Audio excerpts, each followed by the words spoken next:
affected negatively by these policies. And if you're not affected, please write in your opinions. We want to hear from you. We represent you guys.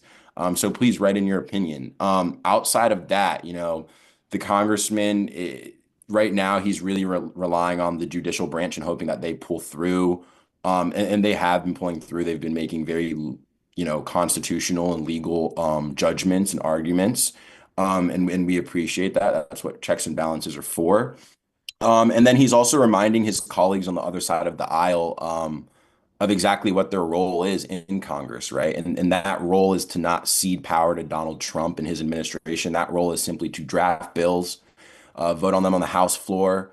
And if they are signed into law, they're signed into law, right? They are not there to argue with the Democrats over executive policies. And that's all I have to say about that. Moving away from the Trump administration, I just wanted to share with you 3 projects we have going on in our office right now. The most important to you guys being, a town and local government is, I'm assuming, our community project funding. If you guys aren't aware of that, you guys can submit any project that you're working on to our office, and we'll submit it to the House Appropriations Committee. The congressman is serving his first term on that committee. And so, we know the ins and outs of it. So if you guys have any project, no matter how big, how small, let us know and we'll try to get you funding for it. And then we have our art competition that's it's already closed, right? But I just wanted to let you know that we're going to have decisions on that, and they're going to be independently chosen.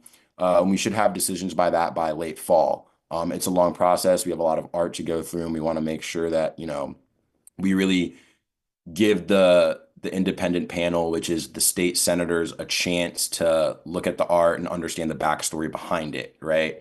And then our last, but definitely not our least project that we have going on is our military service academies. We can nominate, we nominate from 10 to 15 students every year to every academy except the Coast Guard Academy. So if you know of any exceptional high schoolers that are interested in serving their nation in the military, then let us know, and we'd be more than happy to reach out to them and explain to them what exactly it entails.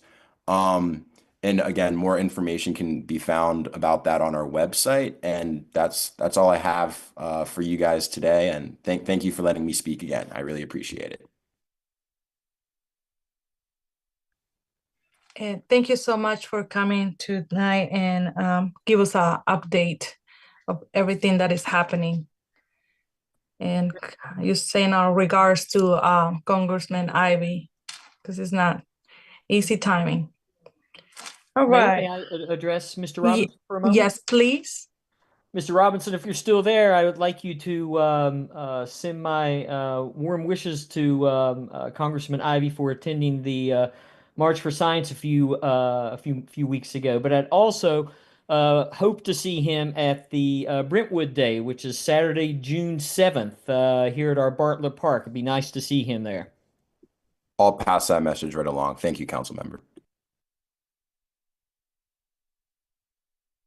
Thank you. Anyone else?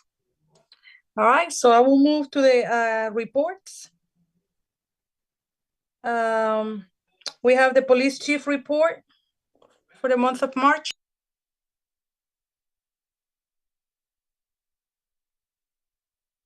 Good evening, Mayor. Thank you. Second. Mayor, before, if you don't mind, never mind. Larry, yes. I'll text you real quickly. Okay. Sorry, Chief, go ahead.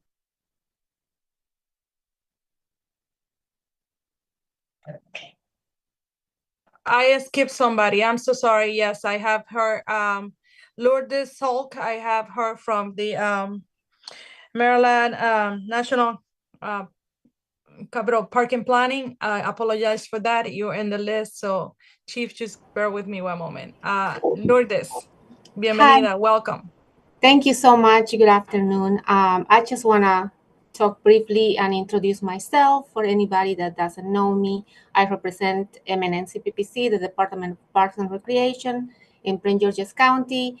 I was promoted last year as a regional manager, so I'm overseeing Langley Park Community Center, North Brentwood and Rolling Crest Chilum Community Center. Just to let you know, I'm here to help you, to support you in anything what you need.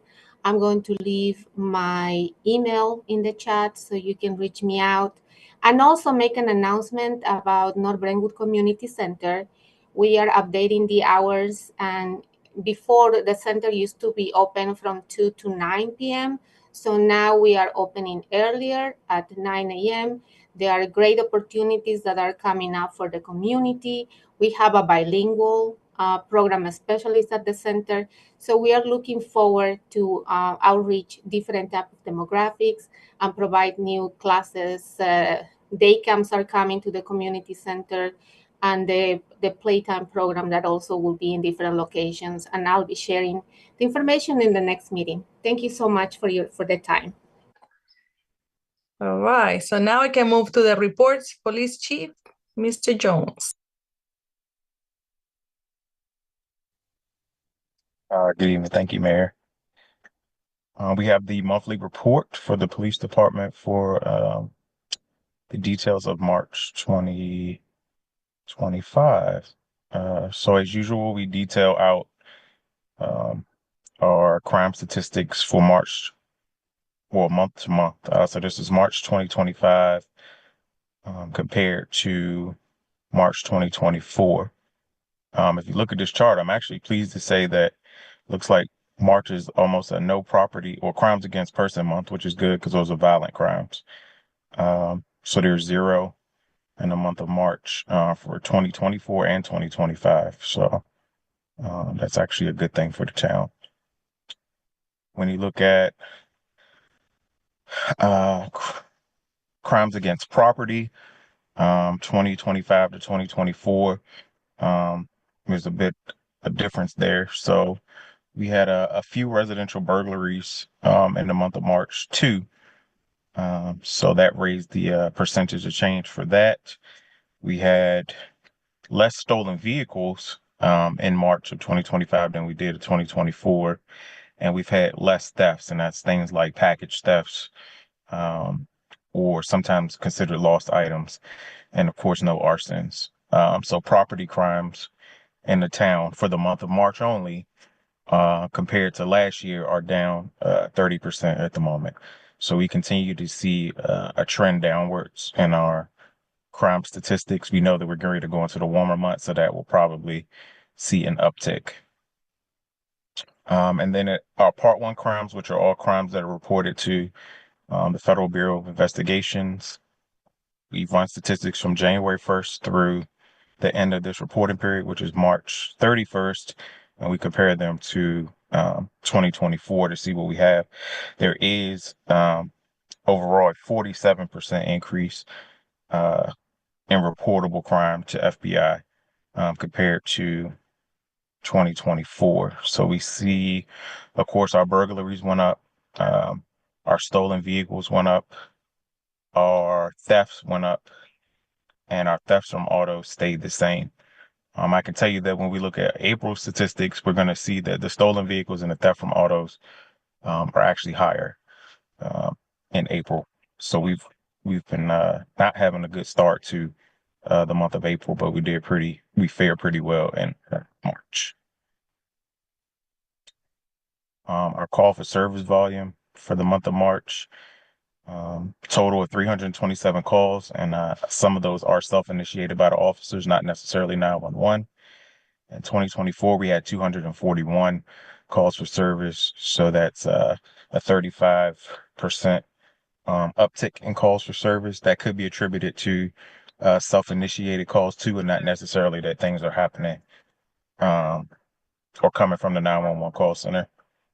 We also look at statistics from 2024 and 2025 for year to date. So that's January 1st through March 31st. In 2024, we had 768 calls for service, and January 1 through March 31st, 2025, we've had 941. That's a difference of 173 calls for service, which is a 22% difference. We have our calls for services, which you normally see in the newsletter. I stopped putting this chart in there. We just stick it in our monthly reports. And we try to change the descriptions a little bit more. Because some of them, they just, unless you know police jargon, you don't understand what they are. But again, that's just depicting the 327 calls for service and the different types that they are. So you can see like our highest number is under premise checks. It is in alphabetical order. Those are officer initiated calls. So there were 95 of those. And that just means the officers check like our commercial establishments, businesses, residents, or the like. And then for code enforcement, their statistics for the month of March.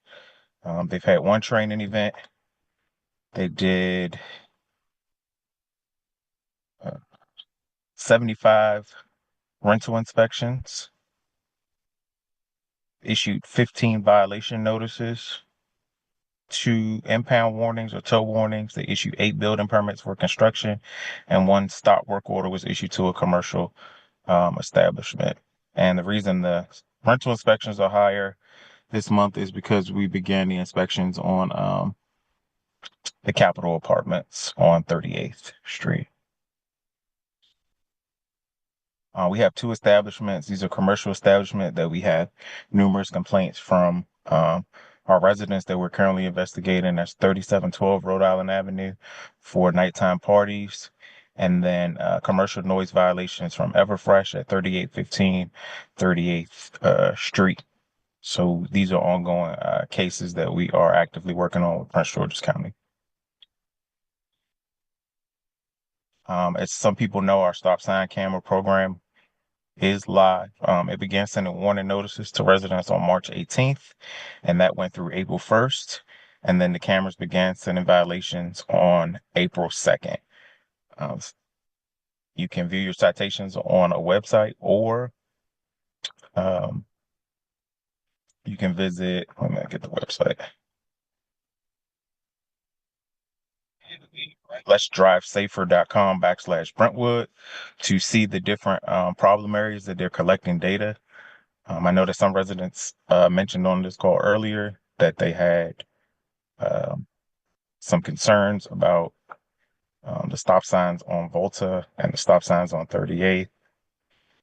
We are actively working to collect data to see if they're actually nuisance or it's just our perception. We know we can see people running stop signs, but we need the data that backs that before it's presented to Prince George's County. I can tell you that Volta, I looked at some of the preliminary numbers. There's definitely an issue there. So we will be submitting Volta Avenue to Prince George's County as a potential location that requires stop sign enforcement. And I'll also be giving my recommendation along with that petition for 38th. Volta, to the council for the temporary speed humps until the Safe Streets study is completed. And that is the end of my report. Council, any question for the chief? Yes, ma'am, if I may. Yes, please. Thank you. Good evening. Thank you so much, Chief Jones, for the thorough report and just providing this to us monthly. Really appreciate the breakdown of data that you're providing. It seems to really have increased under your tenure, and so really grateful. Thank you. A couple of questions. So you mentioned, of course, that crime can increase during the warmer months. Is the police department planning to do some additional communications and outreach to prepare folks, with tips and tricks that they can do to try to keep safe? Yes, our summer initiative brochure should be out by the end of this month. It'll give you like street lighting and home lighting and security checks and things like that. We also, I need to hit submit on Friday, but applying for a grant that will pay for additional or allow us to have our staff here on additional time on overtime assignments in the summer. just as a way to help boost staffing a little bit, increase presence in the community. We're also going to be adjusting our hours, again, to try and push back until later in the evening, because we're starting to see these commercial and some of these party locations are in the later hours, when Brentwood is normally out of service. And you do not get the same level of service from Prince George's County that you do your own municipality. So we will be adjusting that way. But every adjustment that we make, I'm going to work with Mr. Moran to make sure that they're posted on the police page on the website. Great, thank you so much. Couple other questions. What is the self-initiated calls? What does that mean again? Sorry, in the data? So that's things like it'll say you'll see something that says 95 premise checks. That means that the officers may have went and sat at Bartlett Park. So they have to tell communications or the 911 center where they're sitting and that they've checked, like the different parks, that they've checked our commercial businesses, that they've gone and checked the gas stations. Maybe they sat in front of Studio 3807 for a few minutes. Anywhere that they go and they're just looking for crime or being a deterrence, they have to mark out, we call mark out, but they have to call out on the radio with that information so we can keep track of, where we're going and what we're checking and what might be a hot spot issue. So that's what self-initiated means. Traffic stops are also self-initiated and subject stops are self-initiated. I think you might have mentioned that those numbers though for calls were included in some of the data around some of the reportable to the FBI, and then the other chart. What is does that mean our own police officers are calling for assistance or something? Is that what that means? So our I'm sorry, the self-initiated incidents are not reported. They're not reportable crimes to the FBI. They are in our statistics, so we can keep track of how many, what we in quotations call radio runs, how many times the officers are doing something related to their job, whether that's from the 911 center, whether I directed them to go somewhere, whether they know that, maybe one of the parks is a hot spot issue, this week during spring break, and they go sit there. But we track that internally, not that those are not reported to the FBI. Great, thank you for that clarification. And then I just wanted to say thank you. This is my last point. Thank you is just to say thank you. I know that the community, submitted a petition and requested the speed bump humps, slowdowns, whatever we're calling them, on 37th Street. And I happened to drive on 37th today, and they are in there and greatly appreciated. Greatly appreciate that. And thank you for all the hard work that y'all are doing. Thank you. Thank you. And on that note, I probably should say that in my report. The police department, code enforcement, and public works, we kind of tag team it today, did begin the installation of the temporary speed humps on 37th Street. That's probably why I keep saying 37th by accident. We have 2 of the bumps in place, and as our schedules permit over the next few days, we will get the others in place. I know a lot of residents ask, why are we putting temporaries in? We got asked that a lot today, and not permanent. It is because the town is working on its Vision Zero and Safer Streets plan, and we do not want to put in permanent speed humps in case they come back with maybe environmental recommendations other than speed humps.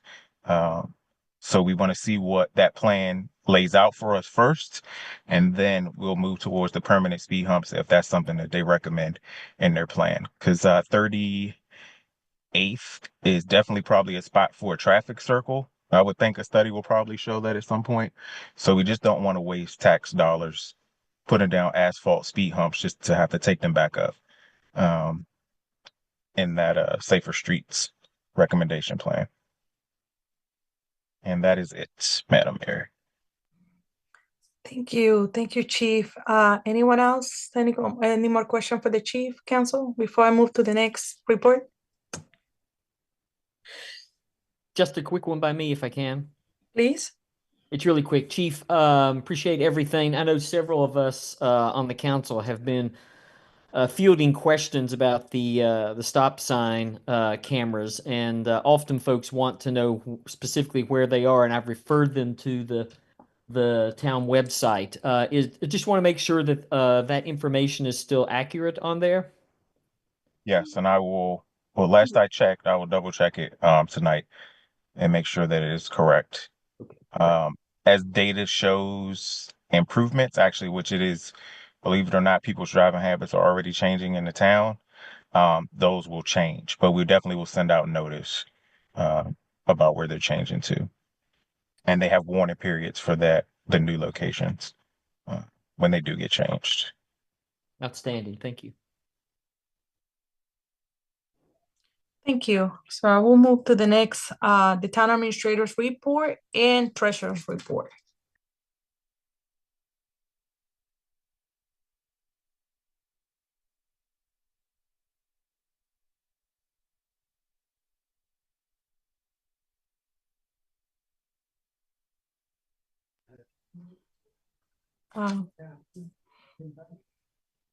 Ms. Dorsey Washington, are you muted?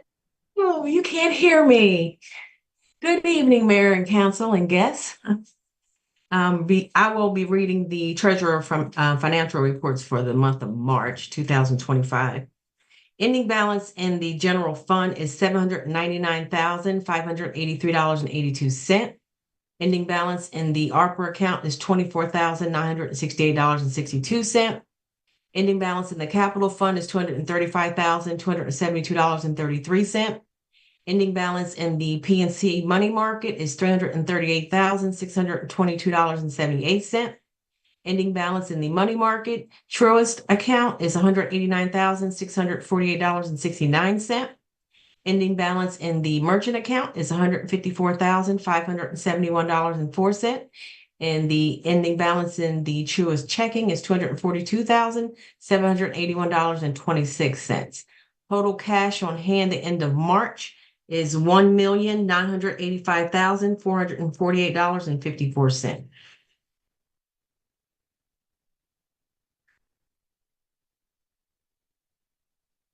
Budget versus actual from beginning of the year to the end of March 2025. Total income is $2,863,956.92.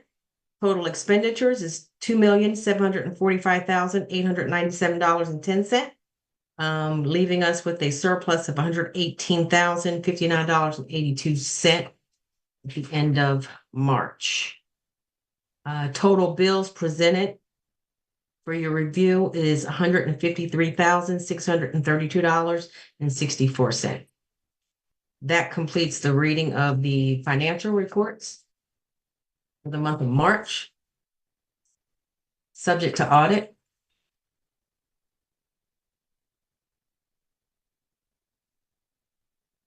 Any questions? No questions, I will.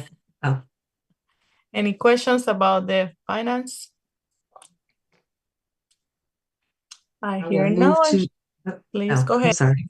Oh, okay. I will move to the town administrator's report. Just some updates for you. The 38th place sidewalk installation. So the town, we have signed the contract and it's been sent back to KCI. And so I'm just waiting to get the executed agreement back. Our contact there, I know, was on vacation and returned yesterday, so he probably hasn't had an opportunity to see it and return that. But they do have it, the signed agreement. Update for Prince George's Gateway Development Authority meeting. Some of this I've already presented, but I do want to point out that they were awarded $500,000, which is being split between the following municipalities: Brentwood, North Brentwood, Mount Rainier, Colmar Manor, Cottage City, and Bladensburg. And so those funds will be split based off of population. I'm estimating our portion of that will be about $75,000. It could be a little more. Those are my estimates. New cycle bin distribution, it's been completed. However, we have not received all of the old recycle bins. And so, I just want to put out there in the community that the town of Brentwood does not own the recycle bins that we receive from Bates. Bates still owns those, and so we need to return those. Solar panels, I'm waiting to. Hello? Yep, we can hear Can you. you still hear me? Okay. Yes, ma'am. Update on the solar panels. I'm waiting. I have been speaking with Advanced Solar, and so I'm just waiting to get a date when they can actually come out and get those repairs. I know they had to order the part, so hopefully that'll happen in the next week or so. Employ Prince George's, the training will happen on Thursday, the 17th. Be myself, the clerk, and the police clerk will attend that training. And then also, and I don't think it was on our events, but the grand opening of the job center will be on April 28th. That's a Monday at 11 o'clock. So please come out and join us on that day. We had our cybersecurity kickoff, which is if you recall, we signed an MOU with the state of Maryland for funding that they had for this project. We had the cook-off March 19th, and we have our official first meeting will be happening tomorrow. Peak is transitioning from Barracuda, which I don't think anybody cares for at this point, to Proofpoint, which is our cybersecurity software. It's also that software that blocks spam and unwanted email, which clearly doesn't work very well. But they'll transition to Proofpoint on April 22nd. That's going to take place at 6 p.m. So just make note that there will be some downtime on the system while they actually make that transition. And the Safe Streets Grant had the pre-bid meeting today. That went very well. I think I had about 12 people in attendance, representing about seven different contractors. And they're all aware that their bids are due on April 21st at 5 p.m. We're supposed to have those, and I'm hoping the 22nd we have a meeting scheduled, and perhaps we'll be able to open the bids at that time. HR updates. As you know, the Public Works foreman position that was filled. Treasurer position was filled temporarily by Robert Half-Temp. Robert Dawkins, who is actually, I think, on the call listening in tonight. Town center updates. The new phones have been installed. AV is still in progress. They're supposed to come back out to download some additional software to the system they have set up in the AV room. And that's scheduled to take place this week. And from there, I think we will be looking to do the training Matt on how to work the components of that system. The blinds in the meeting room in the town center, they were installed today. Public Works, current priorities for them, speed humps, obviously, is a priority. Cleaning drains, weed, tree trimming, and just street cleaning, picking up leaves. Hopefully you've seen them out. They're working really hard trying to get things cleaned up. They're also prepping for the change in the season, making sure we have mulch. The rain barrel, I believe, has already been reinstalled. They'll be checking the diapers on the trees at Wyndham Barrier, making sure there's sufficient water there, but we've had some rain, so that's helped. And then they'll also be prepping flower beds around town and at the community center or Old Town Hall to make sure that they're ready for planting, and we'll start getting some flowers to dress those areas up. Public Works also attended the native landscaping training at Joe's Emporium, which was fantastic because I got to witness how much they learned at that training when they attended the training on green infrastructure. And we walked Pocket Park. We visited there's a drain hole over at First Baptist Church of North Brentwood. We visited that area. And we also visited the rain garden in North Brentwood. And man, I was so proud of them. Those guys are smart. And it makes me feel good in terms of them just being able to maintain our green infrastructure. And also their willingness and openness to learn and implement the things that they're learning in these trainings. That completes my report for the town administrator.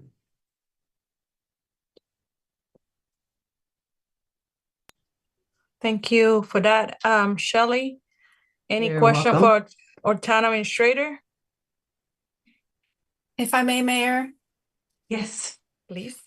Good evening, Ms. Dorsey Washington. I just want to say a huge thank you to you, you know, as a new town administrator slash treasurer slash queen of all other duties as assigned. It's just been really great working with you in all those capacities. And thank you so much for guiding the public works staff and for supporting them in these, you know, this new kind of arena. Sorry, my lights are all weird. This new arena, you know, kind of exploring what does it look like for the town of Brentwood to support better habitats for humans and, you know, biodiversity. So thank you so much for that. I really do appreciate it. And you're right. welcome. You've got a smart team and really hardworking. So we're very lucky in the town of Brentwood to have you and to have them. Thank you. If I may ask you one question, Mhm. I know that we are in the process of picking up the final signage for Wyndham Road to be able to complete the Chesapeake Bay Trust stormwater grant. Is that something we'll be able to pick up and put into the ground soon so we can complete that grant paperwork? So yes, so I have the sign. Great. Yes, and I'll coordinate with you in terms of installation of the sign and just to make sure we got the right location. So That we can sounds talk great. about that. I'll Yep. follow up with you offline. And again, thank you so very much for all your hard work. Thank you, because you're very instrumental in, you know, sharing opportunities to learn with us. So we're thankful for that. Well, you know, I'm not going anywhere, just changing roles, but I'm not Okay. leaving. So I'll still be calling you and emailing you I'll with keep all the looking forward to your opportunities. emails. Thanks. Thank you. Thank you for that. Any other question for town administrator? Nope. All right. So I will move to the next item in the agenda. And that is our council member report starting, I know it's not gonna be an alphabetical order. Councilmember Monroe. Hey, can you all hear me? Yes. Okay, sorry, my connection's been in and out. Well, first, I'd like to echo Councilmember Rauch. I think I applaud all the staff and the town. It's been wonderful to work with you all. This is also my last meeting, except I guess our budget meeting, but just want to take the time to say thank you all for the wonderful work and the time and effort you put into everything. So also thank you to the mayor and the council as well. It's been an honor to serve with you all. And so let me jump into the report here. One is just for clarification's sake, we did renew the use of I helped renew the use of the Corby Woods, or the former Corby Woods Senior Center building, using a parking lot for the farmers market parking. There's probably still some additional coordination that needs to happen in getting a point of contact.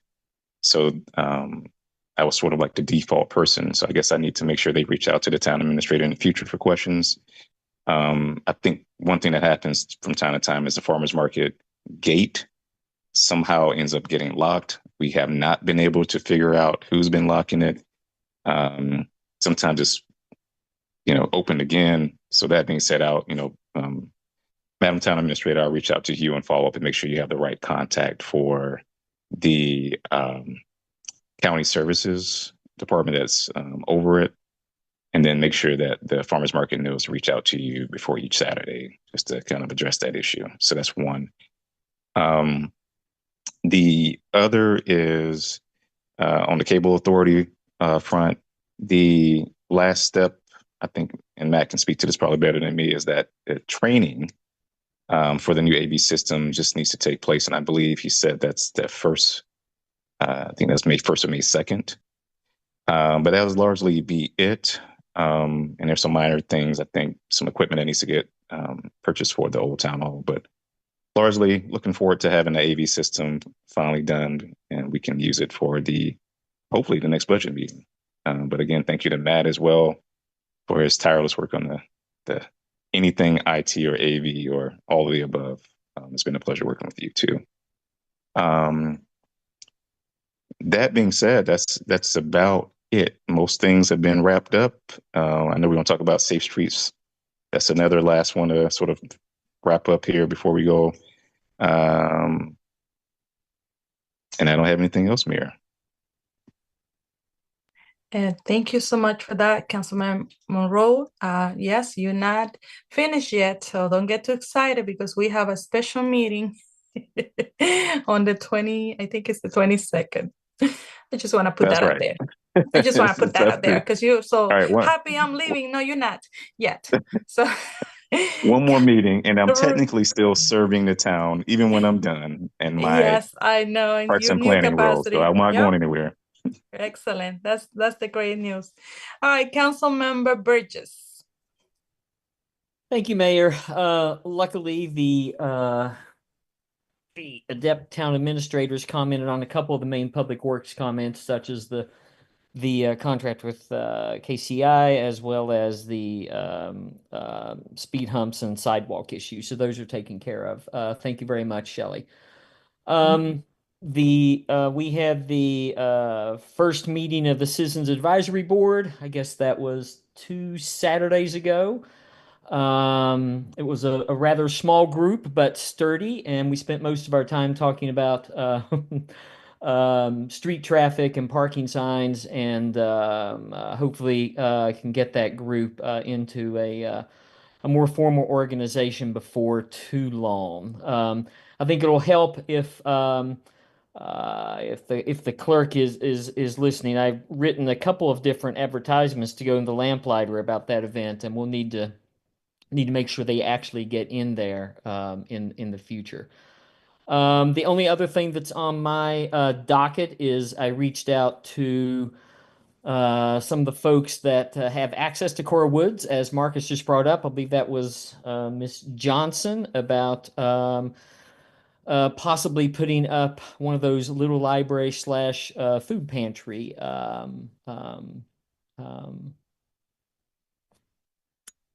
what am I calling them? Little library / food pantry items along Taylor Street. We'll see how that goes. And other than that, this may very well be my last meeting as well, other than the budget meeting. And I would just like to say that it has been just my pure pleasure to work with this group. Your intellect and concern for the town has just elevated my own enthusiasm and just been a pure honor. Thank you very much. Thank you, Councilmember Burgess. I'll move to the green team and Recording the tree committee. stopped. Oh no. Recording in progress. Okay. I'm not sure what happened. All right. Make sure it's recording. It's still recording. Okay. Thank you, Larry. Councilmember Rock. Thank you. And to echo everybody, Mayor and Council, it has been an absolute privilege to work with you all for the past couple of years. You know, so much professional and personal growth, and really appreciated. Each one of you has taught me something and made me a better person and hopefully a better public servant. So I want to say thank you to the Mayor and Council and also the staff.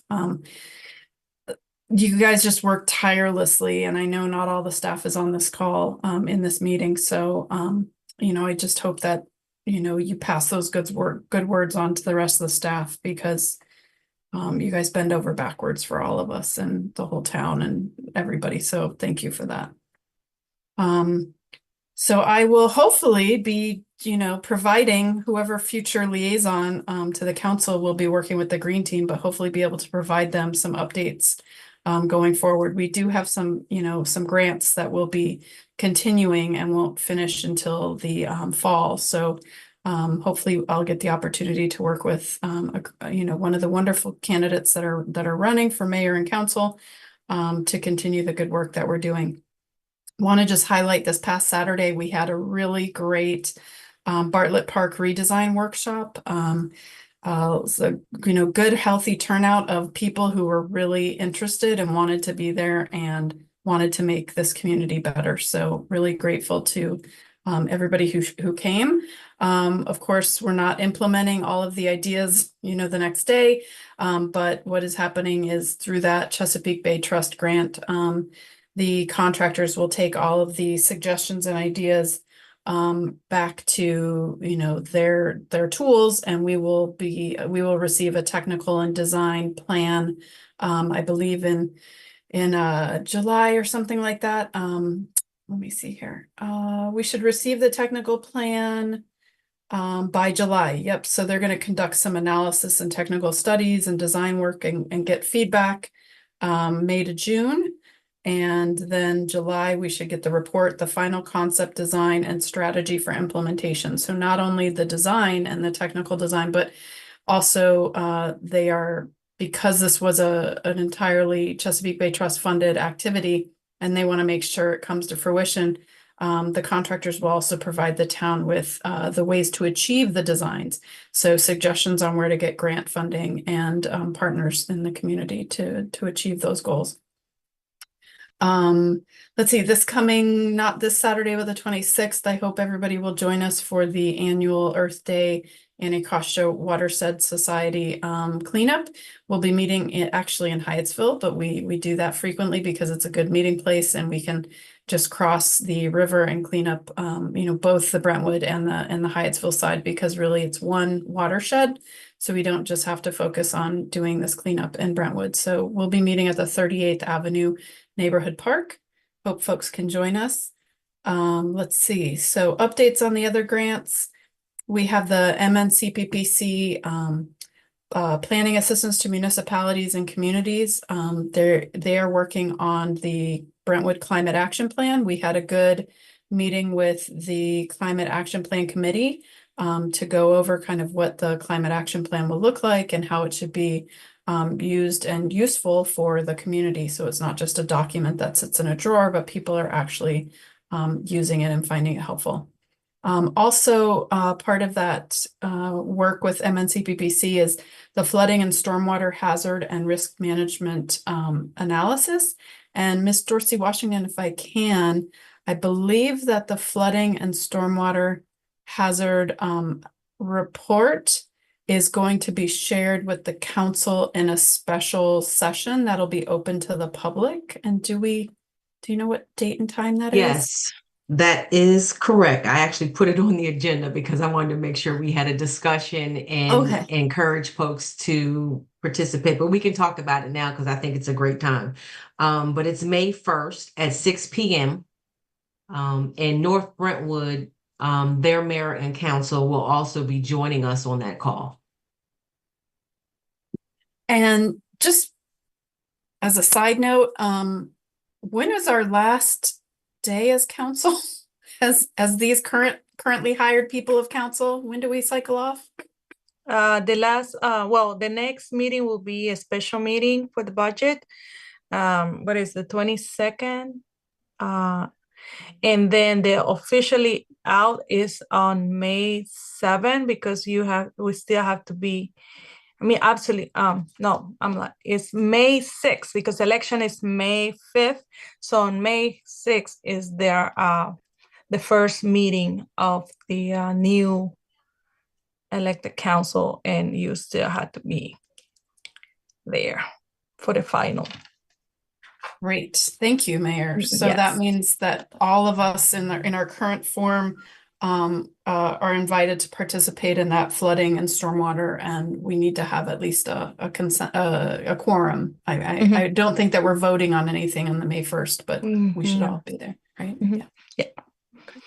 Thank you. All right. Thank you. Thank you so much. Sorry, just real quick. Just want to also let folks know that we've got the Climate Smart Communities Initiative grant that's also still going with the UMD Environmental Finance Center working with Nature Forward, and that runs through August.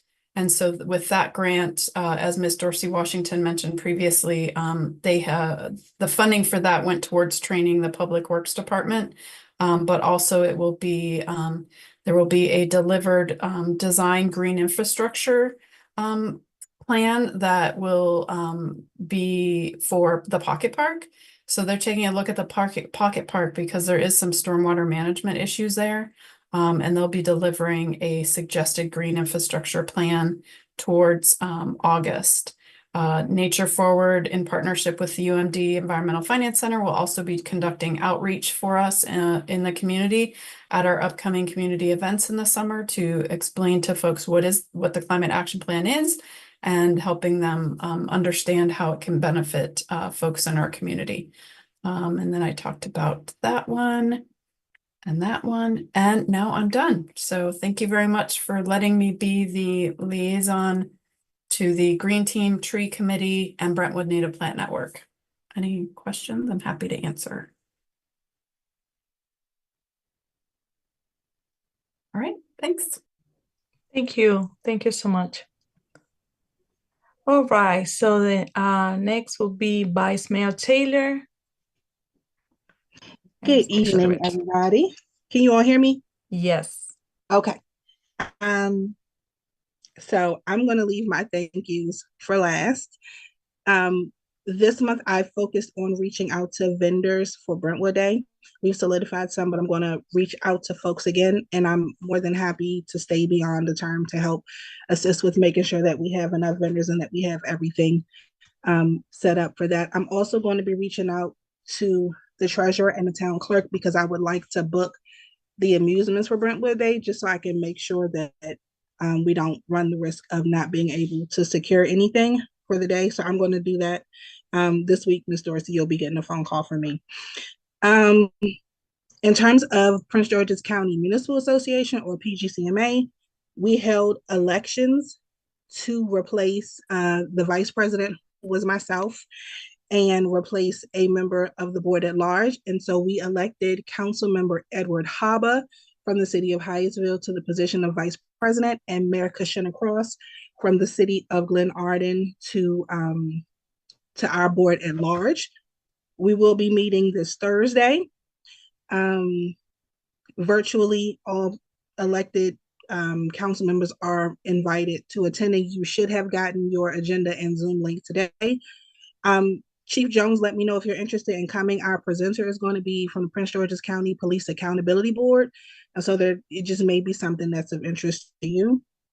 I will also be presenting my first budget for PGCMA, as well as my financial oversight committee policy. So I'm pretty excited about that. Now to get to the thank yous. I never would have thought that I would run for office. So a lot of y'all know my journey. I started at Brentwood as a part-time grant assistant, and then became the police clerk, and never would have thought that I would have ever run for office. But I did because I love this community and I love the people in this community. And so I just want to thank the staff for all the hard work and all the support that they do. A lot of it goes unseen and a lot of it goes unthanked, but we see you and we thank you and we appreciate you, and we couldn't get any of the things that we get done without you. Just some highlights of the things that we've been able to do over the 4 years that I've been in office that have stuck out to me. We finally completed the new building, and it only took 20 years, but we got it done. We're in the building, and it's a beautiful building. We completed the Wyndham Road Barrier Project, which is such a monumental thing for our community. To do something tangible to show the work that we're doing towards racial reconciliation, and undoing a lot of the harm that was done to folks on both sides of the barrier, but predominantly folks in North Brentwood. This project was vitally important to our community. With the ARPA money that we got, we fed so many families in partnership with the Capital Area Food Bank. We were able to provide rental and business assistance. We were able to prioritize salary parity among employees. We onboarded and promoted new staff. We increased programming for seniors and youth, including the creation of the Senior Society. And then the thing that I am personally most proud of that I did in my 4 years is we got Juneteenth declared a state in the state of Maryland. It has been my honor to work with you all. It is something that I will never forget. and I'm still around. I've already committed to doing whatever I can to support the town. But I love you all, and this has been just a beautiful experience. And so thank you.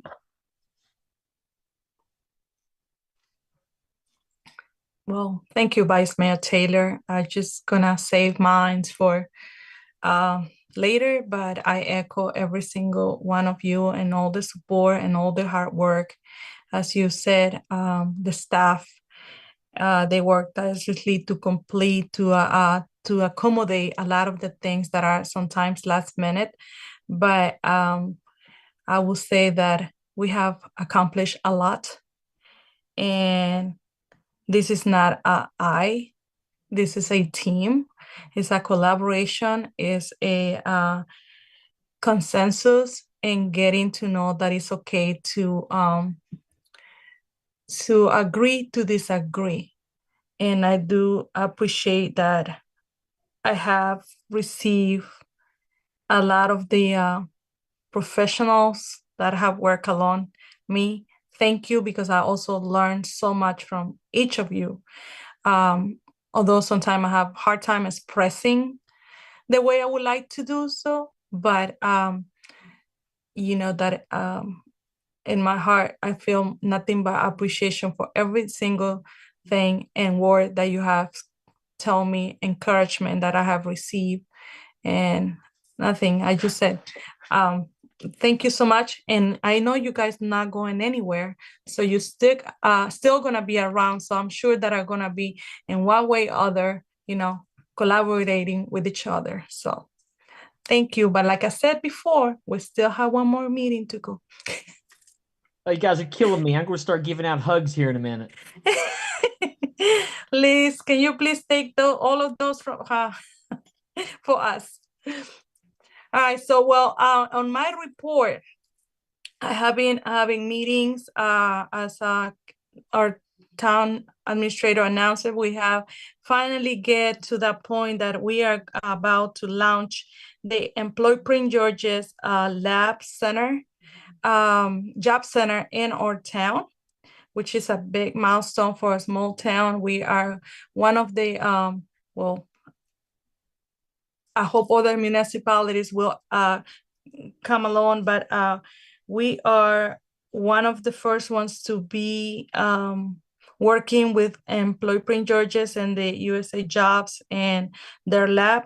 So after a lot of timing issues, finally we're going to have that grand opening on the 28th. And I hope that you guys can join us too. And another note, I have been working with a lot of the issues that have been happening in our area, especially the immigrant community that has been talking about a lot of issues, immigration, ICE being in our town.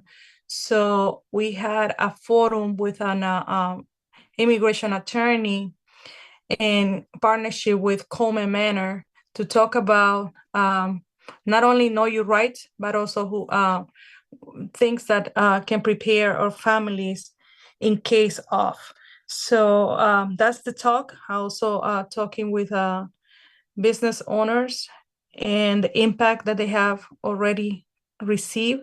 So that's have been my meetings along the way. So I just want to take the time to remind that on Thursday, we're going to have our annual Easter egg hunt that the staff, including the police department, have been working hard to get it done. And then we are expecting to have some volunteers to come and get their community service hours. And I also received information about this new program that are inviting our residents to participate, especially those seniors, to participate in this safety summit that is going to be at Bowie State University on May 3rd, 2025. So we're encouraging high school students to participate. They will be getting earning 5 hours, 5 hour service hours. They're gonna provide lunch transportation as well. So I just need to coordinate how many students will be coming from Brentwood, so we can talk to the organizers so they can have one single location for pickup, so they can be transported to the to Bowie State University and return them back. So that's something that we are working in collaboration with the Washington Area Bicyclist Association, and this is the Youth Transportation Safety Summit. So more information you can find on my page, but also you can call me directly if you need to sign up or don't know how to sign up, but I will send that invitation information to our town clerk so he can put that on our website as well. So that's what I have. All right, so let me move from there and go to our regular item agendas, starting with old business. And this is the Town of Brentwood lamplighter advertising that we've been talking in previous meeting. And I will have anyone would like to start on this topic.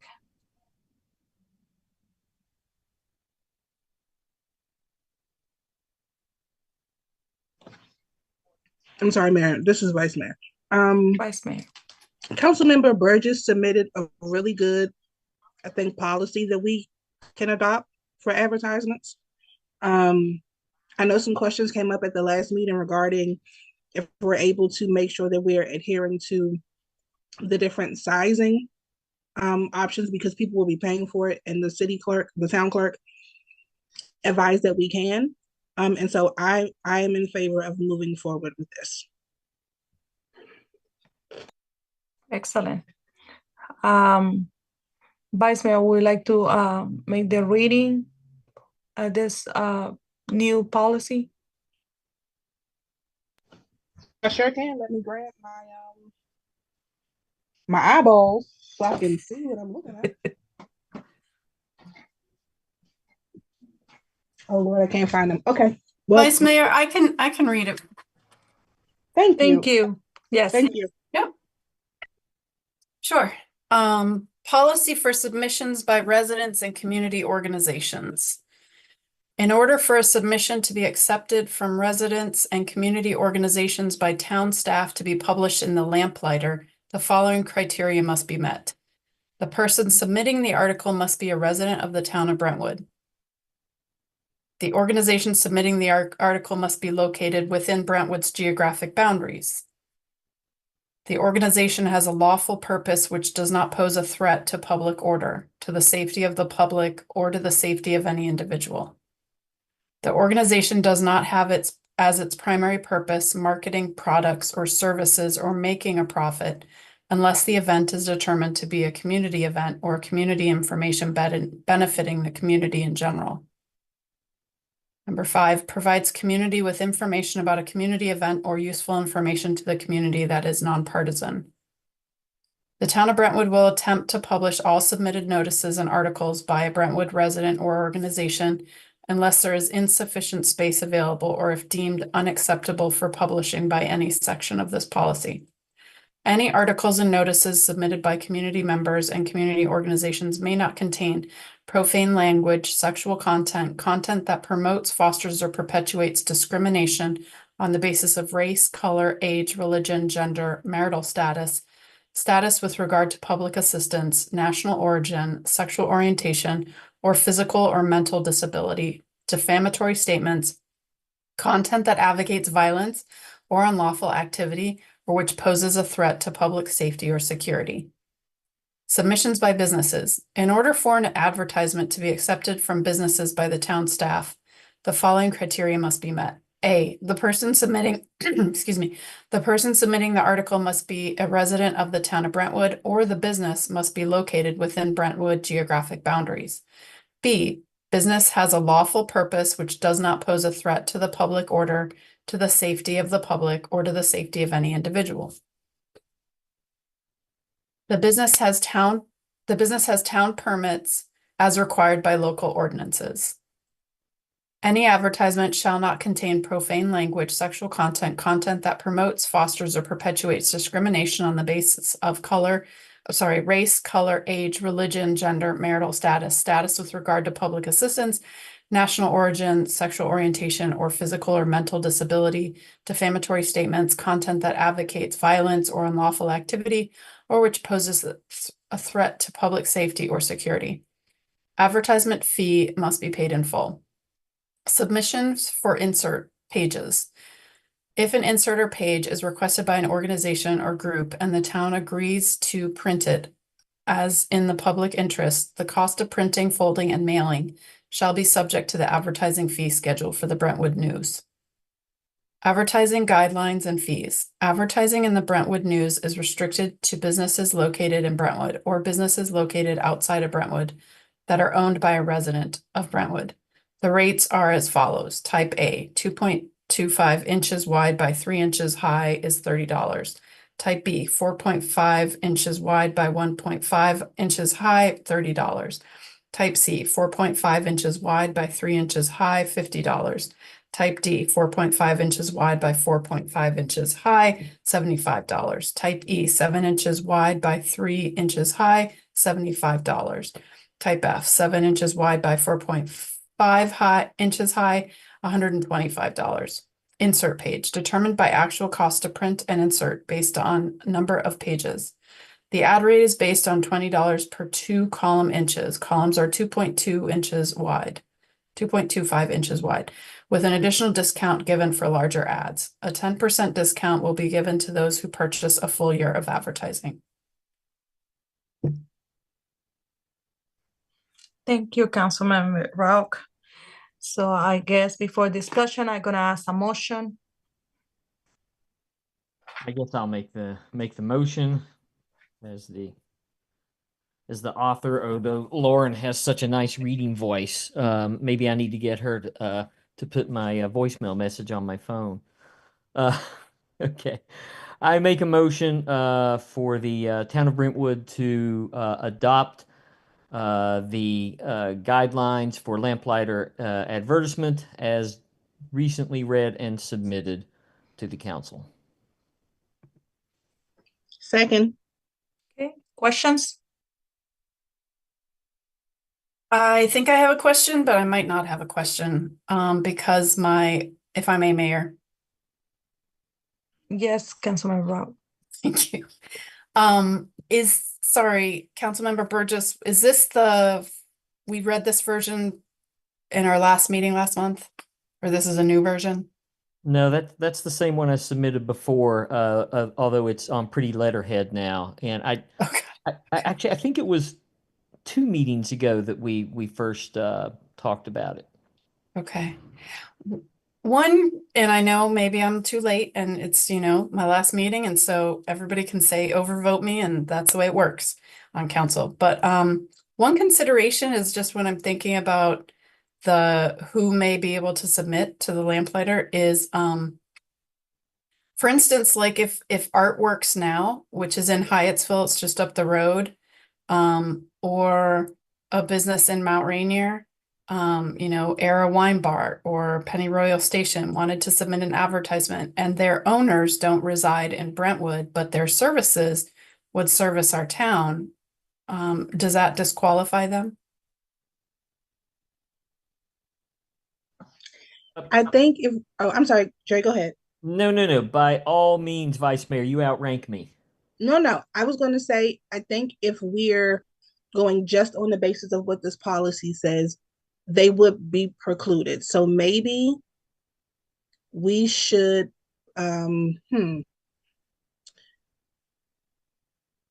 instead of saying the business has to be located in Brentwood, maybe we can say, I don't know, maybe the Gateway Arts District or, just to put a vicinity that people can submit. Also, thank you, Councilmember Rauch, for bringing this up, because I was thinking if one of our electeds would like to do something, not any electioneering stuff, but wanted to promote events or things of that nature, maybe that should also be a consideration.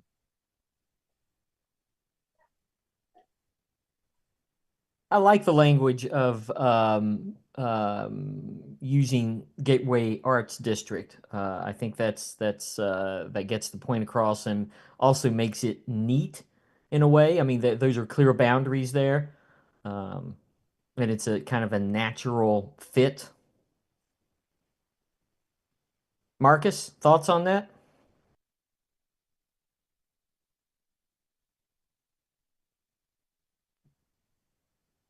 Oh, I put him on the spot. Sorry. I like that. I support that. I think Gateway Arts District is it's nebulous enough that it's not like this street to this street, that street to that street, but it's also contained enough that it's not, you know, the state of Ohio or something.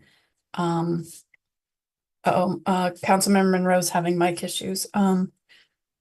But I do like it for all intents and purposes as well. You know, our economic development framework is through the, you know, Gateway Arts District. That's what Brentwood's economic development framework is based on. So that would make sense that, you know, we would want to emphasize that.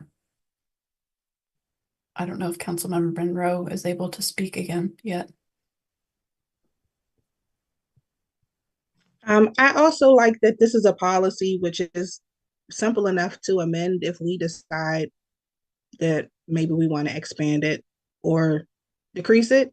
You know, it's not, it won't take, you know, contacting the state to revise it. It's just a really simple fix if we decide we want to go in a different direction. Yeah, I think Agreed. that's a good point, Vice Mayor, because with something like this, it does need to be malleable, especially when something first comes out. There might be some unforeseen consequence that a future council needs to address, and it's simple enough to do that. Do we also want to include the port towns, which is like Colmar Manor, Bladensburg, Edmonston, or do we want to leave it at the Gateway Arts District?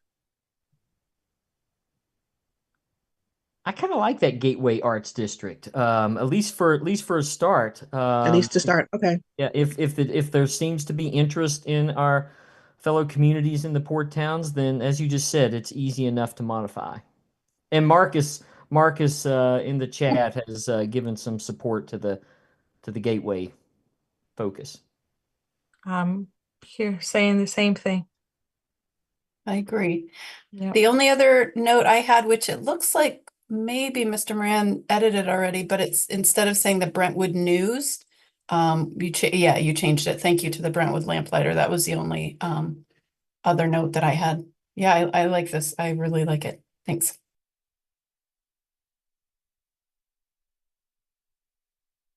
All right, so there's a motion on the floor, so I think if all the changes are made, I will have to call the roll. Mr. Moran? Councilmember Jerry Burgess. Thank you for doing the online edits, Mr. Moran. Really appreciate that, and my vote is a yes. All right. Councilmember Marcus Monroe in the chat. He did say aye. I think his mic is still down. Okay. Councilmember Lauren Rowe. Aye. Vice Mayor Kiana Taylor. Yep. And Mayor Rosetmina Lopez. Most definitely, yes. Thank you. All right, so that's so moved. Now we move to the 38 Place RFP. Town Administrator, I know you give us a really briefly update. Do you have anything else? So nothing other than what I already reported out for in my TA report. You know, again, but I can mention it again. The contract we have signed and we have submitted it to KCI, and we're waiting to receive the executed agreement. I know that the contact there was on vacation and he returned yesterday, so I'm hoping we'll have the executed agreement this week, by the end of the week. All right. Thank you for that.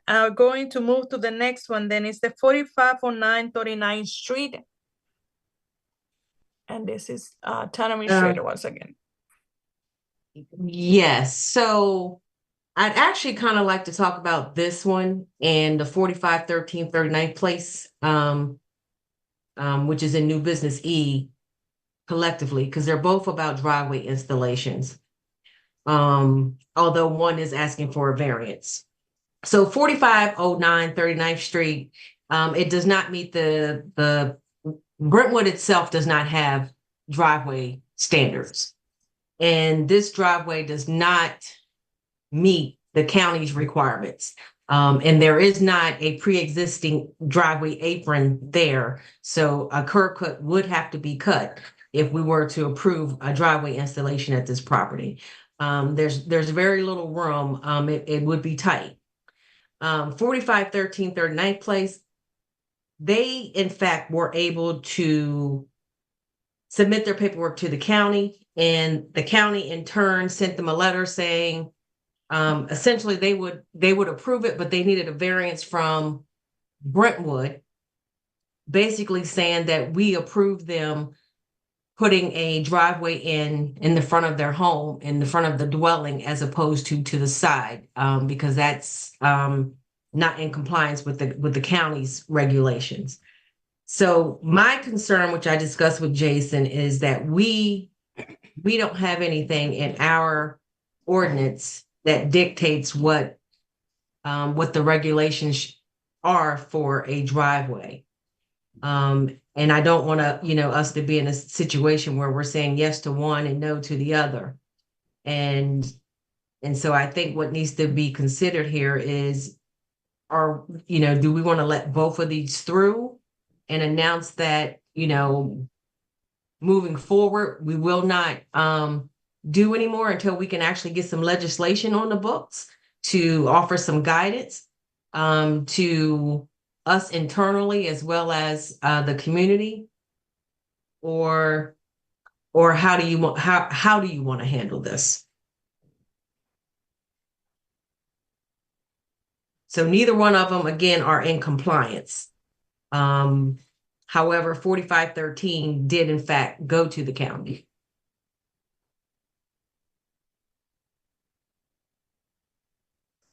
Yes, the owner has expressed lack of parking, especially if you see that house is right across from the Bartlett Park, and the parking can get tight. So, right.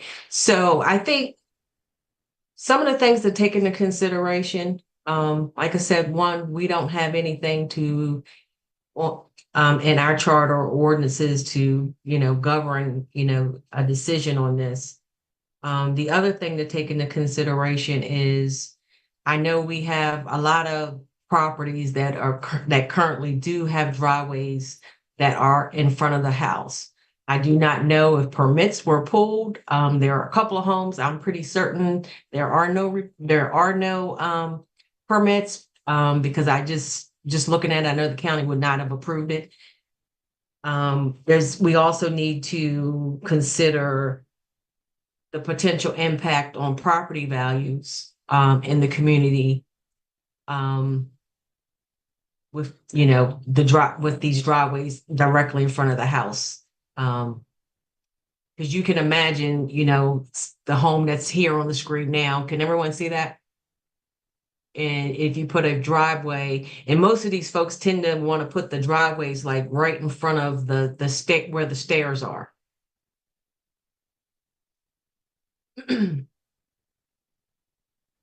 Mayor, may I say something? Councilman, Vice Mayor, yes. My concern with this is that, as Ms. Dorsey Washington stated, we really have no standards to ensure that we're applying a variance equitably for properties. Just looking at this, I don't know if I would feel comfortable with this, and I know for sure I wouldn't feel comfortable with the one across the street from the park, because the lots are so small. This house, the lot is so small. I would not feel comfortable with putting a driveway in that house. But I do think that we need to have some sort of guidelines that we're going by before we start issuing variances to folks to put driveways in their property. Yeah, I gotta second Because that. it can quickly spiral out of control if it's just a matter of our personal opinion. I just think we need to have something to go by.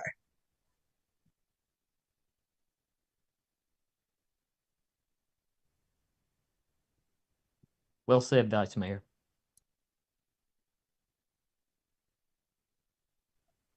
My only question is, and this is a general question, if they already have the permit from the county, can we still say no? So, Mayor, so they don't have a permit from the county. Basically, what the county is okay. saying, the county is saying, we're flagging this because this is not, in compliance. But if Brentwood says you can do it, then we'll allow it.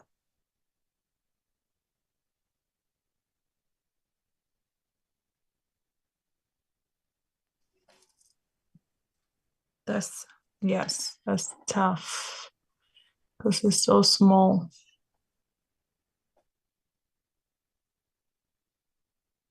It is tough. And keep in mind, if you were to approve 4513 39th place, we would also have to approve 4509 39th Street. And without having any type of guidance in place, if we receive any more, we'd almost have to approve those as well, because we wouldn't have anything to support a decision to not move, for a resident not to be able to move forward with installing a driveway. And I think another concern is also how this would impact other neighbors. And so without having any guidelines, we kind of don't have a leg to stand on if we start getting complaints from the people who live next door or across your street or anything like that. It even with the best of intentions, it's a very slippery slope that you can slide down without even intending to. Mayor, if I may. Councilman Rao? So I just want us to think about, what's behind the request of the driveway? It's parking. Parking is the problem, right? If there was another solution, would they be content with that? Or is the behind the request for the driveway just that they love driveways and they want to have a driveway? Or, what's the drive of the concern? Because if it's parking, and I don't know that, I'm not sure that the driveway request was shared with us to understand where the resident is coming from. But if the concern is parking, again, you're meeting with the Safe Streets for All, and while it's not, a traffic study, as some folks used to call it every time we had a meeting, we do want to look at the impact of traffic and safety and parking, and that's a holistic. The Safe Streets for All is a holistic view, and I think it's also intention is to try to look at ways that are not necessarily just car-centric safety, right? Looking for ways for bikers and walkers and everybody. So, is the larger solution that this street have permit parking is part of the, possible solution options instead of, putting a driveway in is, that the town moves the vehicles out of the parking lot there that are not in daily use, like the van, and park them at the public works yard. And maybe we can rent out a space, or not even rent it out. Maybe just say, these parking spaces are allotted for residents on this street when they're not in use by the town, or I don't know, so I don't want to just say no to this person because I don't know where they're coming from or what the real issue is and what, if there are other solutions, or if they're just like, no, I want a driveway. I don't feel like I have enough information. But there might be other solutions if if as a body, we end up saying, I'm sorry, you can't put driveways here. Maybe we need to think about other solutions then that we can offer to residents.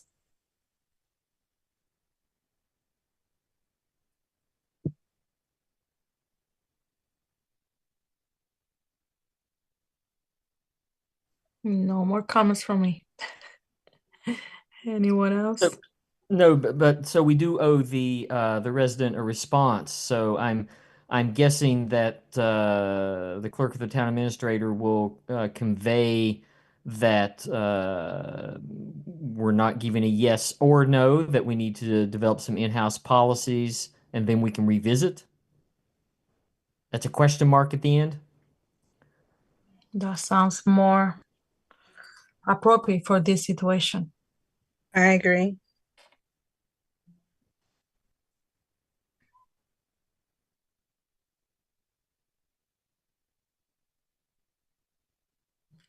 Mainly it's a parking and the number of vehicles parked on the streets, and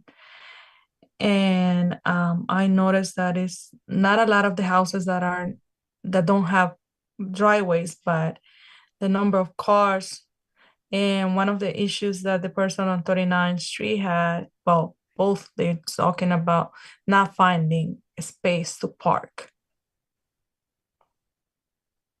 So they will have to go around the block and try to find parking. So that has been the main reason to do this.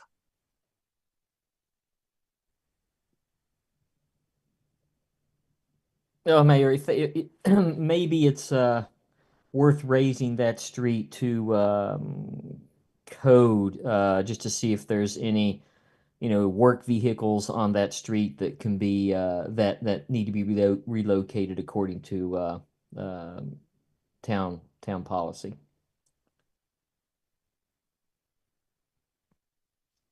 Yeah, that's definitely something to look at, especially at night, because that's when you actually know. Because during the day, if you drive by the day, I mean, people go to work, so there's no issue there. But I guess it's in the evening that's when you see more vehicles. So, parked there. so Mayor, just real quick, so 4513 39th Place, that application and concerns was actually given to me by code. And it's my understanding, and I hope I'm sharing this information with you correctly, but I believe the sister or someone moved into that house, and I think they do use the parking lot at the community center on occasion, but she would feel more comfortable and safer if she was able to park in her front yard. We do not capture that type of information in our permit applications. We don't ask people why you want to do X, Y, and Z. And I don't know that we would even want to, because then we might have to justify again why we're saying yes to one and no to the other. No, I'm just basing my, Shelley, on my talks with the residents now that I'm Okay. door knocking.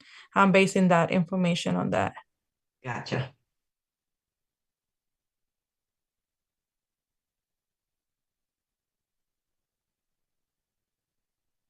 All right, so I guess we're gonna have to table this item until we can figure it out, bring it back to the table with any other solution.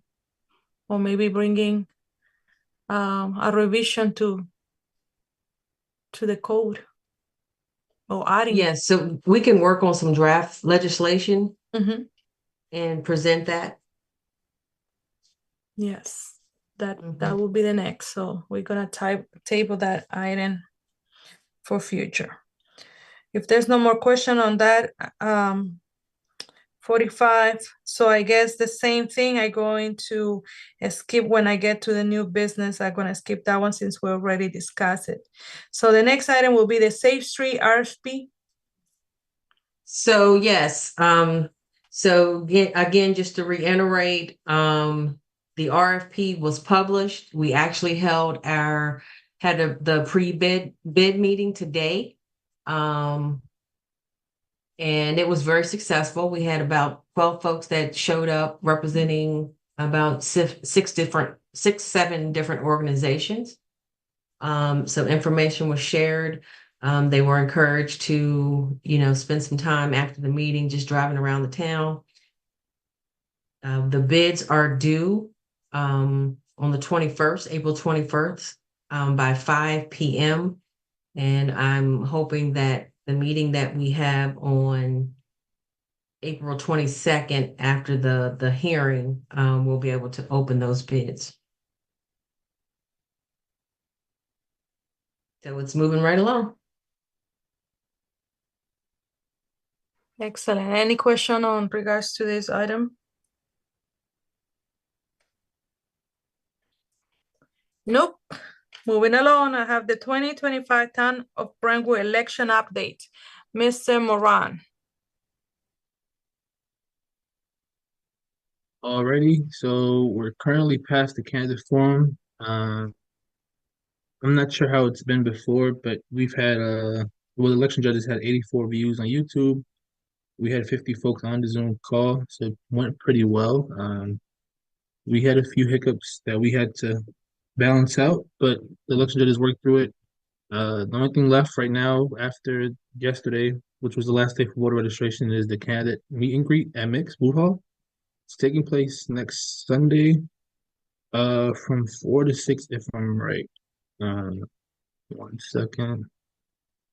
And if I'm right, I know there's still some organization going on from the election judges, but that is taking place on the bottom floor of the food hall. I know usually sometimes some events do take on the second floor, but not for this one. And after that, we would have our election day. For all the folks that did submit absentee ballot requests, those have been sent out, so look out in your mailbox. If you guys do want to drop them off, just remember that we are at the new town hall now, not no more at the old town hall. Just so we can have an accurate count of those. And I think that's it.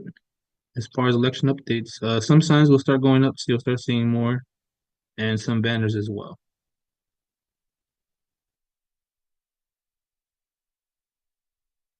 Thank you, Mr. Moran. Any questions for the town clerk?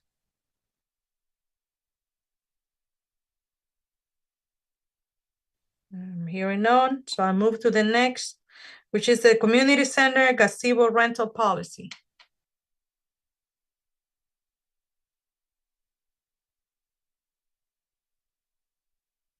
I think that may be me, Mayor, and so Please.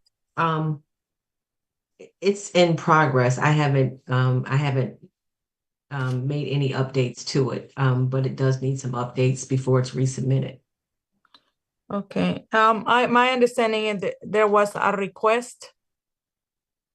That's in new business. Okay, perfect. So we're gonna table that policy for a future meeting. Or do you have anything? Yes, you can table the policy for the future meeting. That doesn't impact the requests that are currently in new business.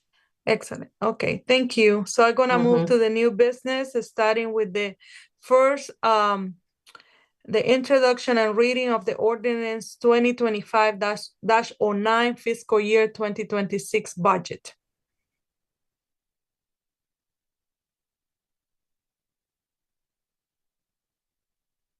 The Town of Brentwood ordinance number 2025-09, an ordinance establishing the tax rate, adopting an annual budget, and appropriating funds for fiscal year 2026, beginning July 1, 2025, and ending June 30, 2026.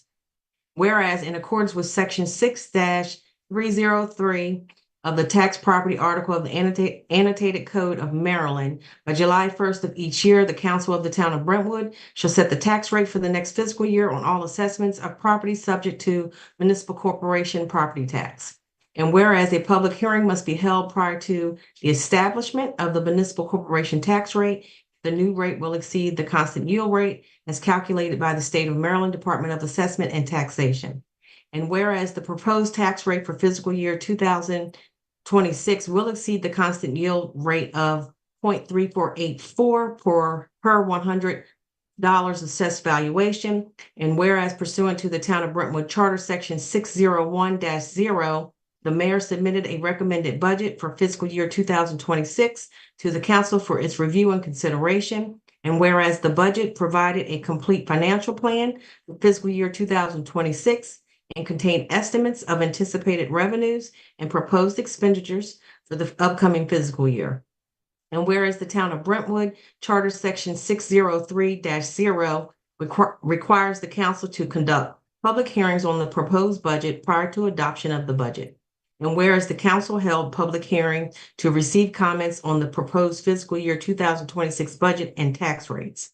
And whereas after consideration, the recommended budget submitted by the mayor and the comments that were made at the public hearing on the budget and tax rate, the council adopts the budget and tax rates as set forth in the ordinance. Now therefore be it ordained by the mayor and council of the Town of Brentwood this blank day of 2025 as follows. Section 1, tax rate, real property. The tax rate for real property subject to taxation by the Town of Brentwood is hereby set at 39 and 55 cents, 0.3955 per $100 assessed valuation for fiscal year 2026, beginning July 1, 2025 and ending June 30, 2026. Section 2, tax rate, personal property. The tax rate for all personal property subject to taxation by the Town of Brentwood shall be $1.75 per $100 assessed valuation for fiscal year 2026, beginning July 1, 2025 and ending June 30, 2026. Section 3, tax rate, utility, personal property. The tax rate for all operating property of railroads and public utilities subject to taxation by the Town of Brentwood shall be 2.75 per $100 assessed valuation for fiscal year 2026, beginning July 1, 2025 and ending June 30, 2026. Section 4, general funds revenue. The following amounts shall be adopted and appropriated as the general fund budget for all revenue for fiscal year 2026, beginning July 1, 2025, ending June 30, 2026. Revenue, property taxes, $1,571,421. Other taxes, $582,009. Licenses and permits, $141,400. Intergovernmental, $8,380. Fines revenue, $800. Cable TV Verizon fees, $36,500. Miscellaneous, $12,650. Community fundraising, $100. Brentwood Police Department non-grant revenue, $182,800. Restricted revenues, $912,332. Total revenues, $3,448,392. Section 5, general fund expense. The following amount shall be adopted and appropriated as the general fund budget for all expenses for fiscal year 2026, beginning July 1, 2025, ending June 30, 2026. Expenditures, general government, $704,482. Elected official costs, $56,275. Code management, $192,255. Brentwood Police Department, $764,945. Brentwood Volunteer Fire Department, $6,000. Maintenance, Public Works, $410,242. Public Ways and Lighting, $121,500. Sanitation, $205,400. Bartlett Park, $5,850. Veterans Park, $2,500. Pocket Park, $1,250. Recreation, $123,000. Cable television, $27,927. Unforeseen contingency, $12,682. Mayor Council projects, $22,440. Restricted expense, $791,644. Total expenditures, $3,448,392. Section 6, provisions severable. Provisions of this ordinance shall be construed as severable, and should any section or part thereof be held unconstitutional or for any reason invalid or unenforceable by a court of competent jurisdiction hereto, the unaffected portions thereof shall remain valid and shall be given full force and effect. Section 7, conflicts. All ordinances or parts of ordinance in conflict with any other ordinance or any of the provisions of this ordinance are hereby repealed. Section 8, effective date. This ordinance shall become effective at the expiration of 30 days following its adoption or July 1, 2025, whichever is later. And it will be passed and adopted blank day of 2025. That completes the reading of the introduction of ordinance number 2025-09, adopting and setting tax rates, adopting the budget and setting tax rates for FY 2026. Thank you for that, Shelley. And then we are scheduling a hearing for April 22nd. It's going to be at 6 p.m. and then followed by a special meeting of mayor and council to go over and finalize the budget. Any questions from the council? Oh, maybe just a quick one, Mayor, if I may. Sure. This is to the treasurer. Shelley, our proposed tax rate for properties 0.3995, correct? Right. And I wonder if you could comment a little bit on I don't know what some of the other local municipalities do with their rates. I believe Mount Rainier's is like 0.75 per $100 of assessed value for single family. I just want to know how our number compares to folks in the area. So I'm attending this meeting at home, and so I did not bring my budget file with me. However, this is public information, and the information can be found online. So our tax rate is even with this even with an adjustment, we're still like the third lowest in the county. So we do have one of the lowest tax rates. North Brentwood, I believe, is 0.4157. And you're right about Mount Rainier. The only other two municipalities that are lower than us is Riverdale, and I believe it was College Park. However, they're probably in better position to have a lower rate because there's more businesses, more to generate more revenue. So we're limited in terms of, you know, our tax revenue base, I should say. And then, thank you very much. I appreciate that. And then, Mayor, just just a clarity for you. So we're having our hearing on Tuesday, and at the end of that hearing, do you anticipate a vote on the budget at that time? Yeah, at the special meeting, yes. Very good. Thank you. Excellent. Any other question? No, so I will move to the next item, which is a resolution 2025-03, town hall name change.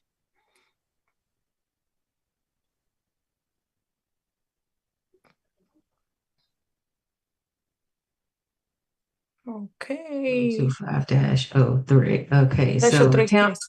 Go ahead. Okay. Town of Brentwood Resolution 2025-03, a resolution to rename the Town Hall building as the Brentwood Community Center. Whereas the old Town Hall building located at 4300 39th Place, Brentwood, Maryland 20722 has historically served as a central hub for governmental and civic activities within the town of Brentwood. And whereas the building is no longer used for its original governmental functions and is increasingly being utilized for public events, local programs, and community gatherings, and whereas there is a desire among community members and local leaders to reflect the building's current use and future purpose as a center for community engagement, services, and enrichment.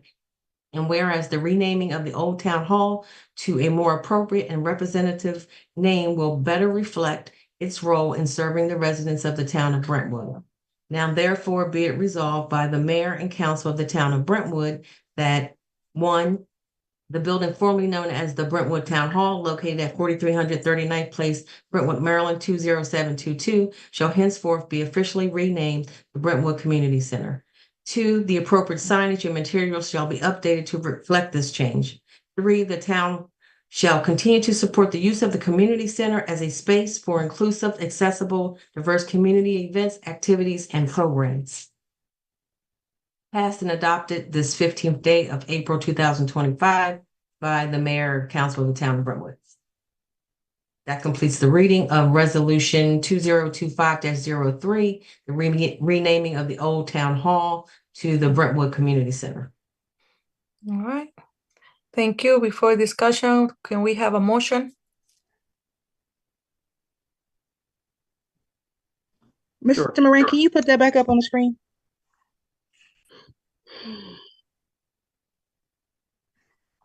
I move that we adopt resolution 2025-03, a resolution to rename the town hall building as the Brentwood Community Center. Second. Questions, comments? Nothing other than, sorry, Mayor, can I have a quick Yes, question? please, Councilman Monroe. So the timing, because I'm sure people will ask, well, when will the signage go up, or do we know the delivery date for any signage or materials that will be updated to reflect this change? I'm looking at number 2 there. So we haven't ordered anything because we didn't have the approval to move forward. However, we can probably get some inexpensive temporary signage pretty quickly while we may be waiting on something else that may have to be fabricated and will take a little longer.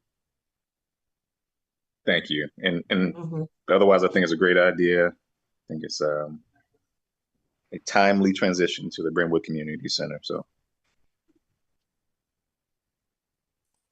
Thank you for that. Anyone else? Quick comment, Mayor, if I may.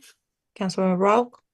At least one easy way to have appropriate signage is to change the names in Google Maps of the new town center, which is still, I think, labeled as volunteer fire station. And you can, we can do that. You can do that. Sorry, it would not be me. Sorry, Ms. Dorsey Washington, that would be you or Mr. Moran to change it. We like volunteers. We like volunteers.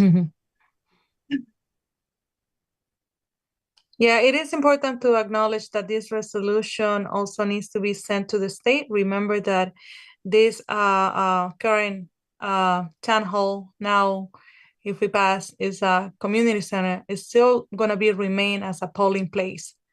So we need to pass that information because it might be confusing for future elections, especially there's a special election in the county coming up. So we need to submit this resolution to the state. Oh.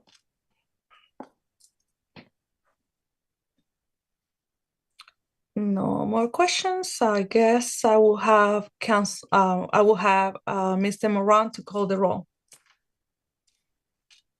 Councilmember Jerry Burgess. Yes. Councilmember Marcus Monroe. Yes. Councilmember Lauren Raup. Yes. Vice Mayor Keanu Taylor. Yep. And Mayor Rocio Lopez. Yes. Thank you. Thank you so much. Next item in the agenda is the resolution 2025-04 staggered council terms.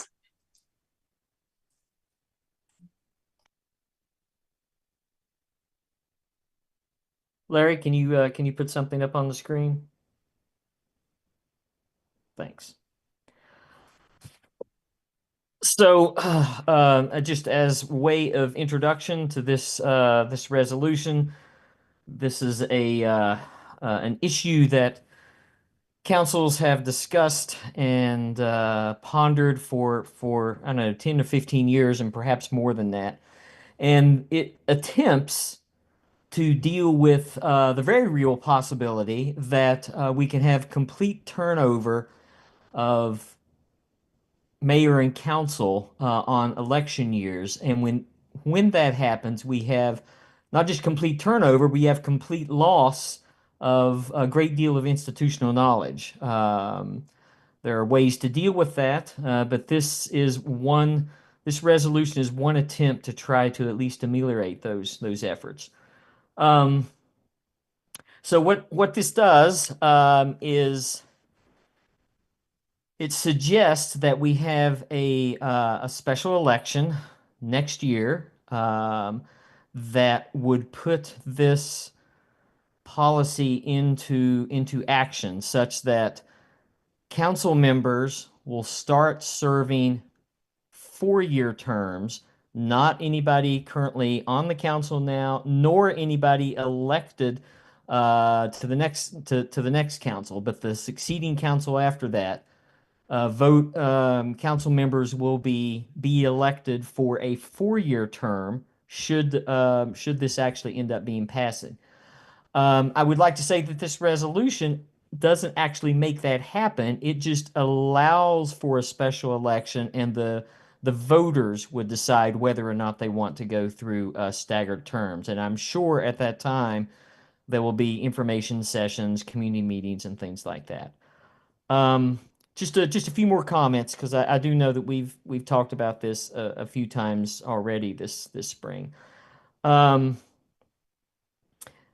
Around just a little bit on efficacy. 64% of municipalities in the U.S. Have a 4-year term situation like this, so it's pretty daggone common.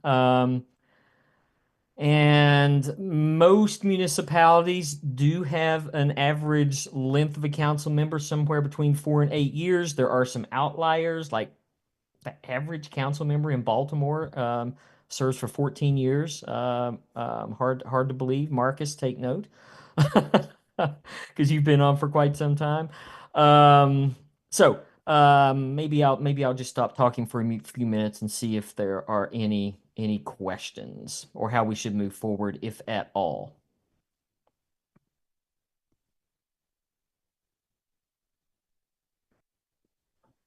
I just wanted to say thank you for working so hard on this.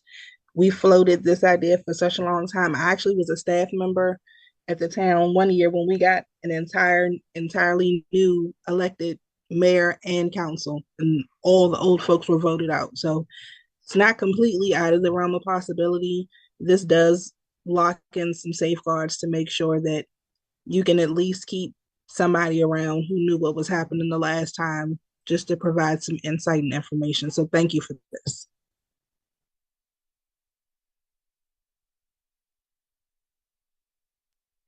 The only question, just for clarity, is that it says council members. So when you say council member and mayor currently serve, so is that gonna be a change, like as the mayor too, or is just council members? So that's the only part, that if whoever gets the most votes will be the mayor, because that's how it is in some municipalities, or this is just talking about council members?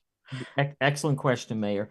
So the mayor is excluded from this particular resolution. The mayor, she would just continue the election cycle as always, nothing different. It's just the actual council members that will go on this staggered term thing, such that every 2 years, two of the council members would be up for re-election. And so that's why it's called staggered. So every 2 years, we have new council as well as mayoral elections.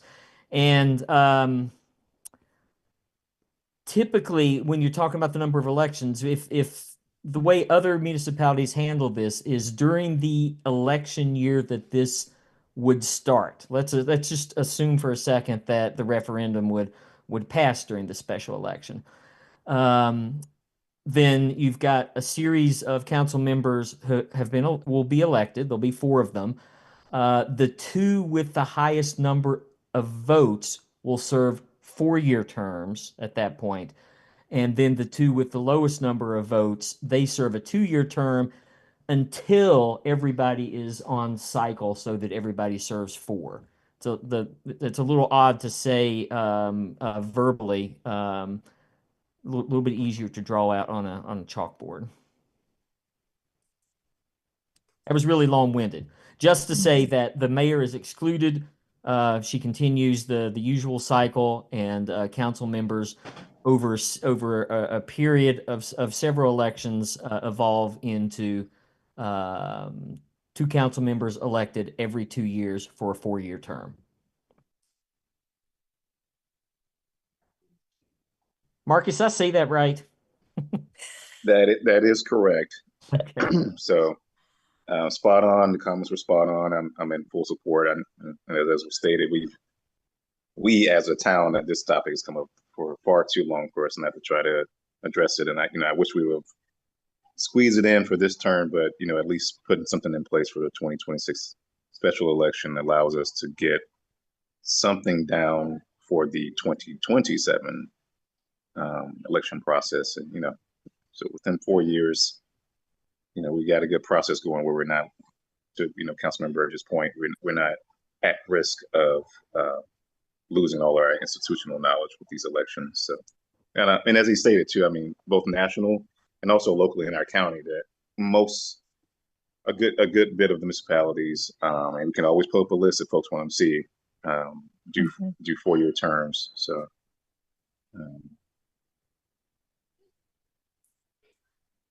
And full support. Excellent. All right. So do we need to read the whole thing? Oh, is one already read?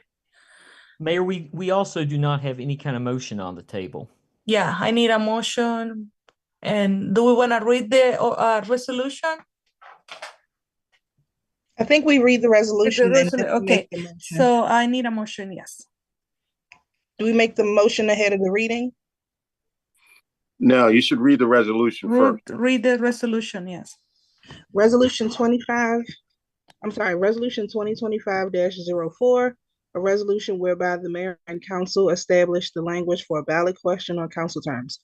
Whereas the mayor and town council of Brentwood understand the need for council continuity and value legacy knowledge, they wish to ensure that the council is never made up of entirely new members with no previous experience.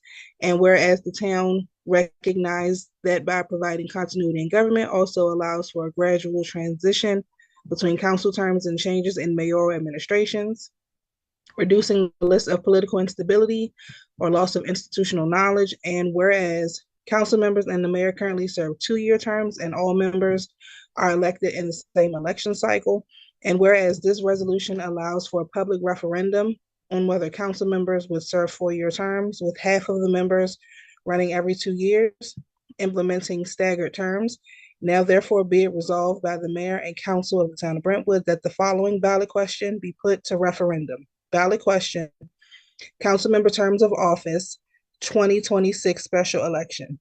To amend the town charter to change the term of council members from 2 years to stagger 4-year terms, whereby the election in 2027, the 2 council members receiving the highest number of votes receive 4-year terms, which shall expire in 2031, and the remaining 2 members receive 2-year terms, which shall expire in 2029, with the successful candidates in the 2029 election receiving a 4-year term. The process continues with elections every 2 years, with all council members receiving 4-year staggered terms. A vote for the charter amendment would increase the terms of council members to 4 years with staggered terms. A vote against the charter amendment would retain the existing 2-year terms for council members with all seats expiring the same year.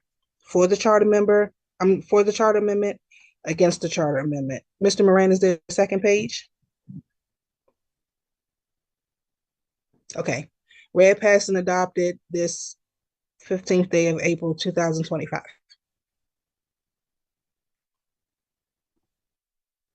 I need a motion. Motion to approve resolution 2025-04, a resolution whereby the mayor and council establish the language for a ballot question on council terms. Second. Comments, questions?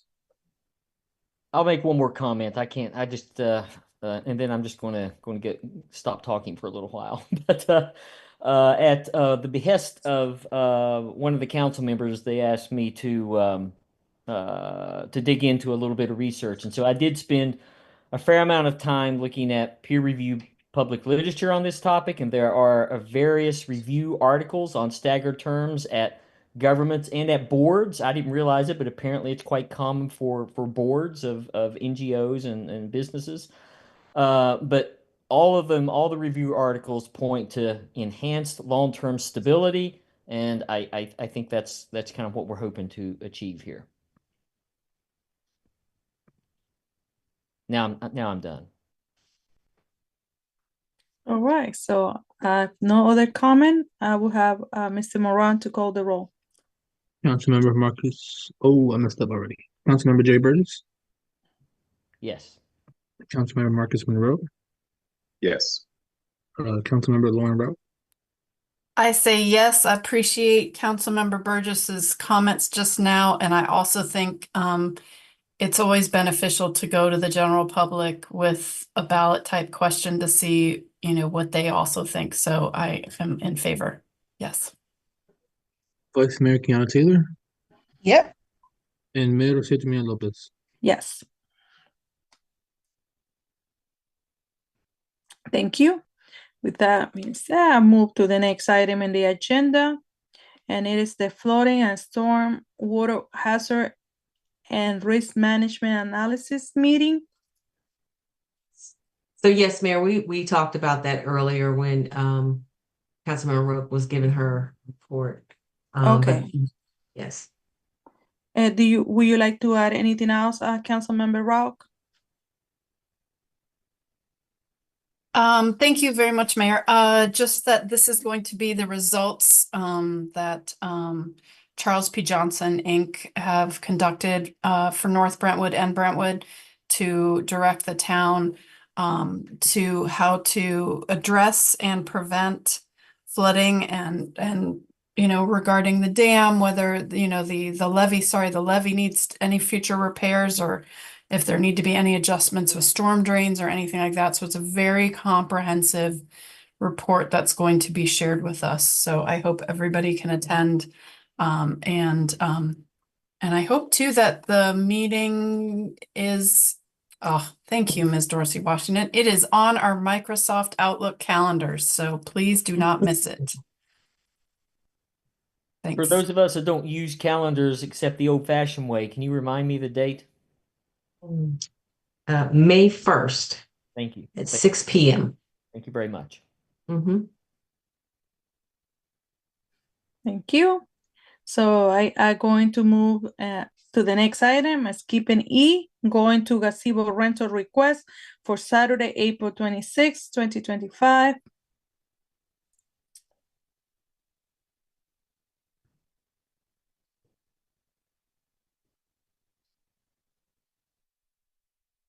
Ms. Moran, do you have any information?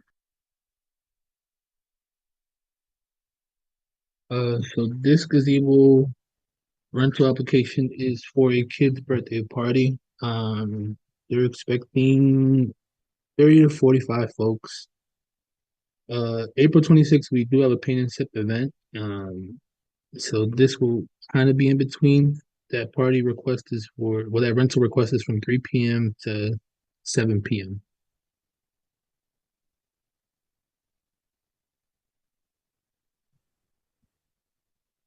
So What's the date for this request again, Mr. Moran? I'm sorry, Councilwoman Burgess. No, go ahead. Saturday, April 26th. And what's the date of the other one? The other one is for Saturday, May 3rd. Okay.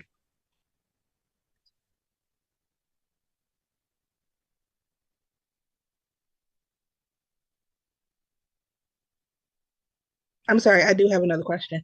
Do we charge people still to rent the gazebo? We do. The one that I am speaking on now is not a resident. So they do pay a bit more. Okay. Thank you. Mayor, if I may. Councilmember Brown? So the purpose of putting these rental requests on the council agenda is because that is part of the, and I'm thinking about Ms. Dorsey Washington and Mr. Moran. So the reason why it's on the council agenda is because that is part of the gazebo rental policy. Is that correct? Yes, that is correct. And I guess when that was brought to us is because we don't want the conflict with any of the town events. Got it. And so when, I'm not sure what it outlines in the policy as to, you know, how these are shared with council. But is it just, you just share what's on the agenda, the date, and you're letting us know? Or are you, you know, did you also, include the gazebo requests so that we know, you know, what kind of information are we supposed to be provided and what should we be making a decision on, I guess? Or is it just a declaration to let us know that this is happening? Kind of what are we supposed to be doing on these topics? So I'll just jump in here real quick. You're actually approving the application. And the applications clearly state that the approval comes from the mayor and the council. Larry, do you have copies of these applications? Yeah, I just sent them out now. Okay. Are you able to share it? I can. I'm just not sure we can share it. I'm not sure if I was gonna say, Attorney- before we share, it may have addresses and Okay. personal Oh, information. gotcha. If Mr. Moran has sent those out for us to review, how soon? Because we've done this before with with building permits and things of that nature with code enforcement. Do we just come by and sign it, or send an email to say this is my electronic authorization? Or is there another way that we can either say we are in favor of or not in favor of doing this? If I may, I think just the email saying yay or nay. Yeah, I think goodness, like 8 years ago or so when we were doing these in meetings, I believe the option there was either to stop by the office as you just suggested or email, and seems to me that email is probably the easiest way to go. We also have the option to do digital signatures. This can be scanned in and sent out. Like I think I sent out some other documents where you guys signed electronically. Yeah. So we could also do that as well.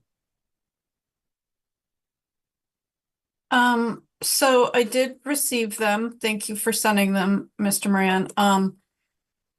I guess I have two questions for Attorney Deloach.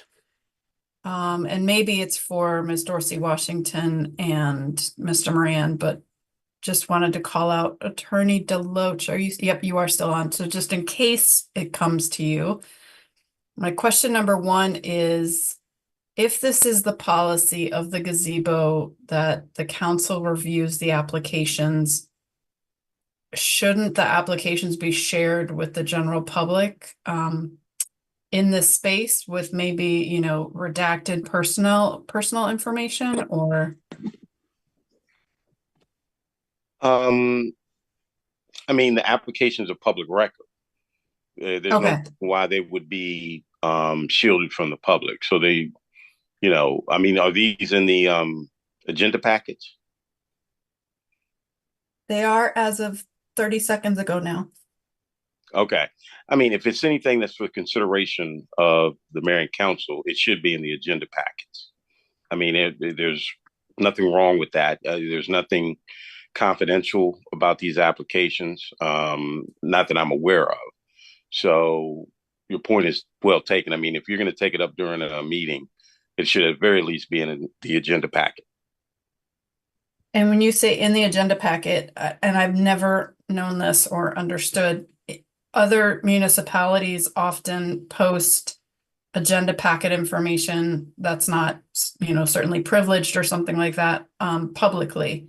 So I'm not sure if that is, are you saying that it should be in the agenda packet to also then post publicly? Well, I'm not sure how you guys do it, but I know when in the old days, before we had a website, everything would have been on the table when you walked in. For when the residents, when the mayor and council, you know, considering things like draft ordinances and things like that, it would be on the table for residents so they can follow. I'm not sure what we post online, if we still do that.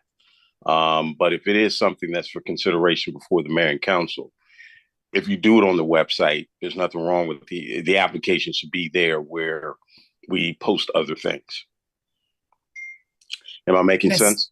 Yes, sir. And that is currently, I believe, not our practice to post the agenda documents. So they would not be, these gazebo rental requests would not be posted publicly then at this point in time.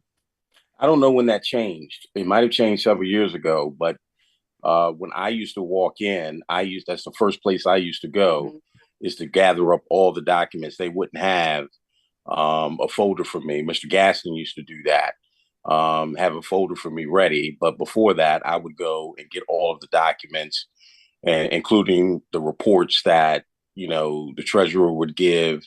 I would all that stuff would be available on the table. So if we've gone away from paper and obviously now when we're doing these virtually, obviously, you know, they would probably be on the website. But that is something that maybe Mr. Moran can look at other municipalities and see what they do.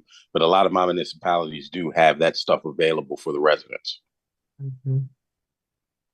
Excellent. I think it would be great for there to be a policy or something that says what we do with council documents. So that helps answer question number 1 about the gazebo rental requests. Question number 2 for me is, what are the parameters or scope of public space usage as it relates to election activity? Yeah, I mean, that we don't have anything in our charter that or our code that addresses this. But a lot of times you can't use government facilities or public facilities for those types of actions. However, since we don't have a policy, as long as you invite everyone, including the other candidates, to come, I think that is a good way of making it equitable. The only event that I know of in Brentwood that we did was Candidates Night, and that, of course, took place in the in Town Hall. Okay, this issue of having, you know, events in public spaces, that's never. I can't recall that coming up, or at least it wasn't, you know, given to me over the 20 some odd years I've represented Brentwood. But I think Mr. Moran did some research about what the county did and so forth. And I think we've had one event already, as long as the solicitation or the flyer says all candidates are welcome, then there's no one gaining an advantage by using a public space, just so they can have that on their own.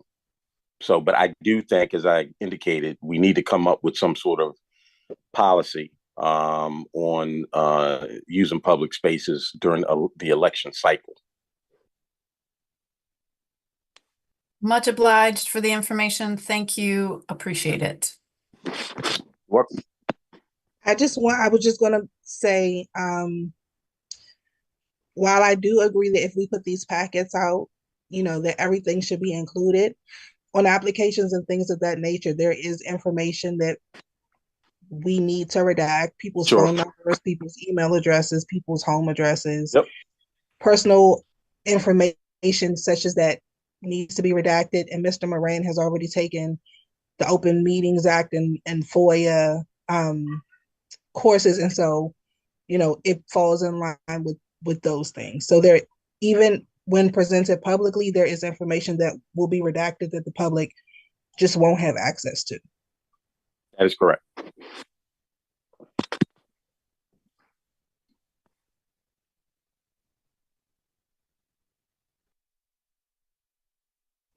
All right, so I guess there will be a motion. Well, Mayor, do we need a motion? Mr. Moran sent them to us and we'll approve the applications. I mean, we'll review them and then give our position. I, Do we need a motion? I tend to like that as well. I'm trying to pull them up real quick, but I would like a chance to actually, I would like to read them before having to vote. Okay. But I guess my question is, I don't think we need to vote. Like, we've never voted on building permits. We would just review it and sign. Review and sign. Okay. Yes, I All don't right. think we need a motion for this. All right, so that will apply for F and G. So both requests. And that being said, I will move to fund the next item in the agenda is a request for funding for annual Easter event this coming Thursday, April 17th. Who's bringing this event forward, Mayor? It's both town administrator and the police chief. They both are working on this. All right, I want to know what kind of eggs we're having. I want to know, are they nice cooked eggs, or are they going to be like plastic eggs with little blueberries, raspberries, and blackberries? Oh my God. They're going to be plastic with all your favorite goodies. Not approved things like that, right there. Please tell me they're fruits and like grapes. Oh my God. Those are your favorite, right? Yeah. It's fruit flavored gummy bears. That's yeah, there you go. I like how Vice Mayor thinks. All right. Do you all have a specific amount that we need to approve?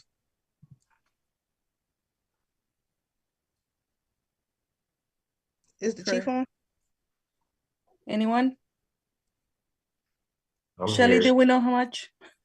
Chief. So I have not, unfortunately, I haven't worked on the event. And I know that the police chief has clerk has done a significant amount of work on it.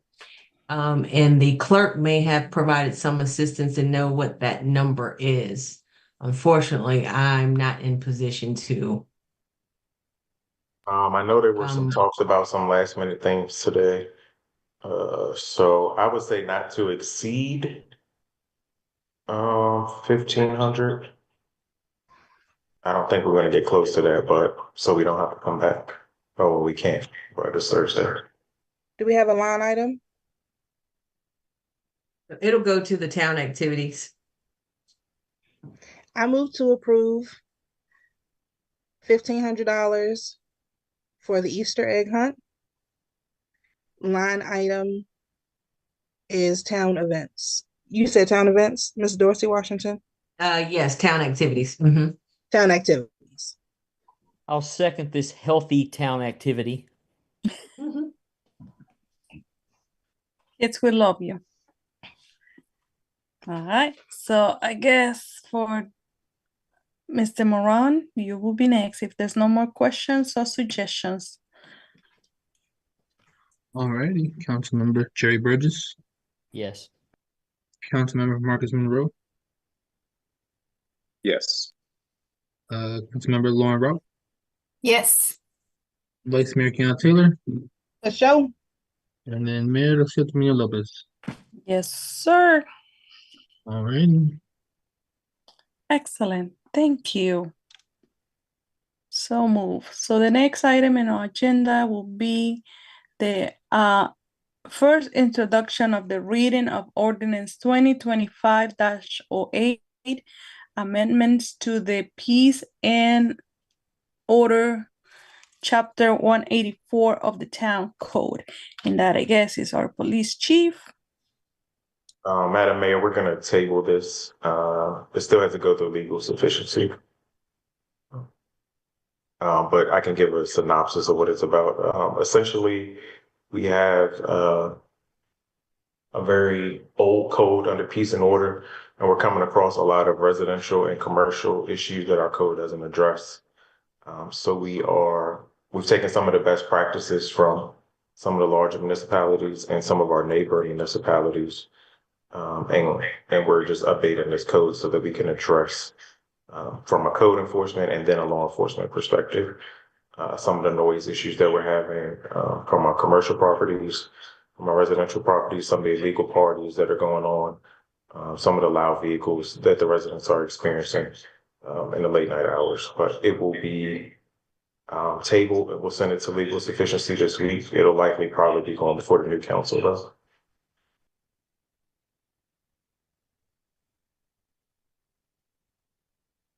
Right, thank you, Chief. So I guess you're gonna be bringing that back to the council in the near future. All right, so with that, there was one item that we add about the, is that in there? Okay, yes, okay. So the next will be the request for handicap parking on 4503 37th Street. All right, it's me again. Mr. Moran, can you bring up that map? We have a handicap parking request from this resident at 4503 37th Street. Thank you.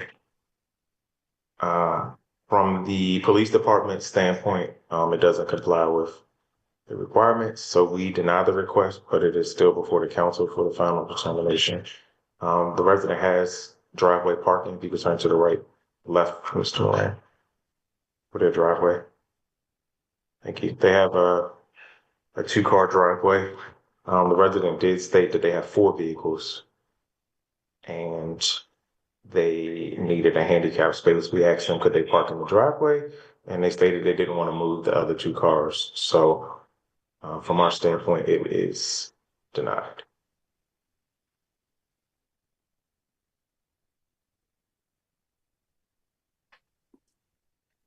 Any question?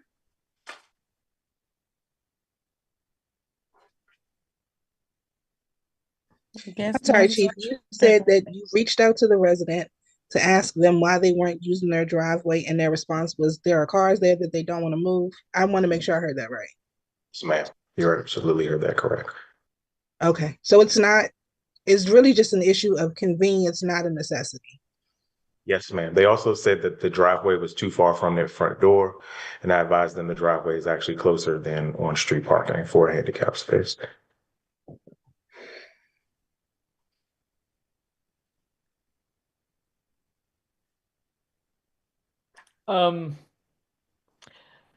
Do you know anything more about the I don't know, it looks almost like there's some kind of wheelchair access to the front driveway. Is that something they use? Do you inquire that, or is it just drainage or what? I can't tell for sure. We have quite a few of those on 37th Street where the sidewalks go off. There's a curb that goes off the curbway. I don't know why there's so many of them on 37th. I don't know if they're from previous handicap requests or maybe residents, but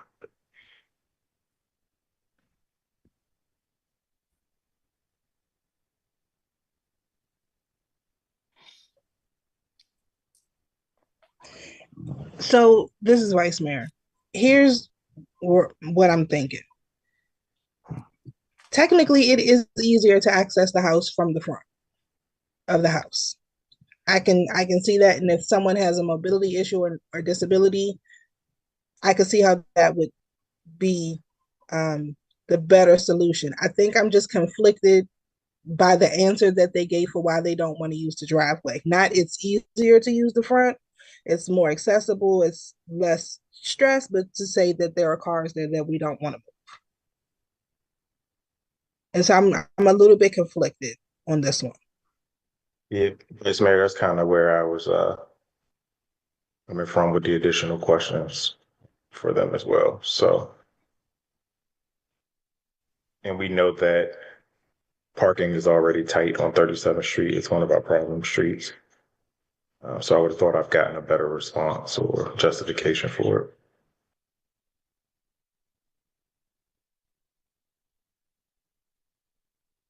Hey, Mayor, this is Councilmember Monroe. Can I chime in on this one? Yes, please.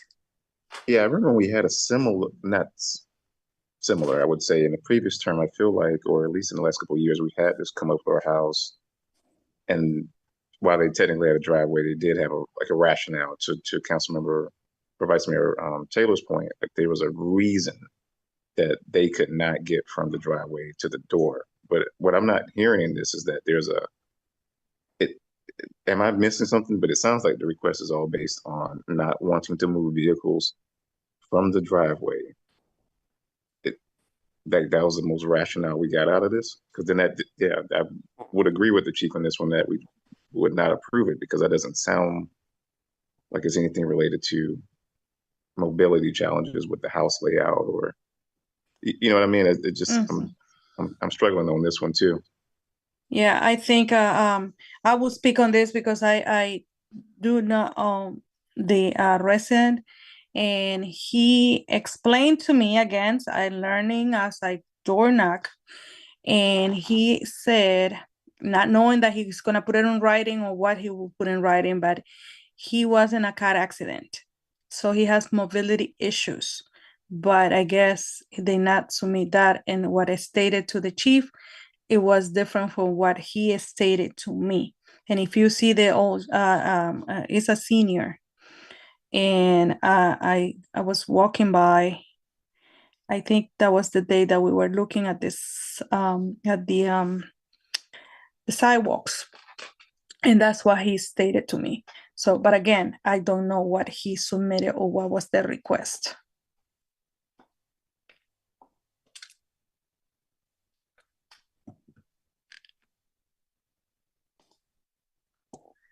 So maybe, I don't know.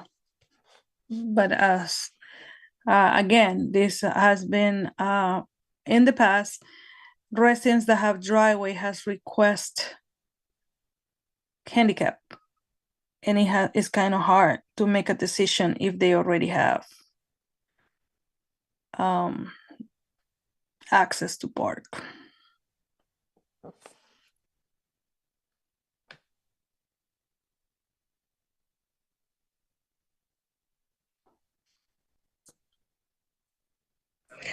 Do we think that maybe the resident would be able to offer a testimony or would be willing to come and speak maybe during public comment, and then the council can ask more questions? I don't want to unfairly deny somebody access to their home that would be of ease and beneficial to them. That would be unfair and ableist, and I don't think that's the intention of anybody here. But we just need something a little bit better than I don't want to move my cars. Correct.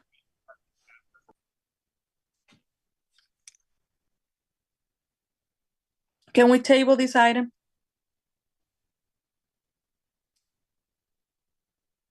Yes, I think, yes, I think just exactly as you and the vice mayor said, we need some more information here. Agreed. All right, so let's put this to the side. All right, and then moving forward, we have, if I can see the agenda, because I know we made changes. Discussion on traffic calming devices on Volta Avenue. Chief? Yes, ma'am. We already heard from the residents for Volta, so I'll get with the town clerk tomorrow so we can certify the votes. I'm sorry, the signatures. Okay. And see if it qualifies. And we may be able to get the public hearing on the 22nd. All right.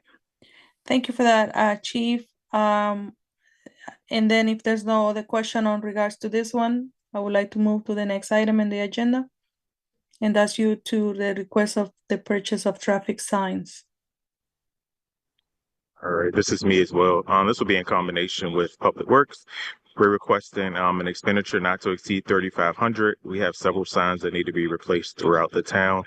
We're also trying to purchase 4 LED lit stop signs to place them at some of our most dangerous intersections that the cameras are showing people are running. We see the primary complaint in social media is that they can't see the signs. So.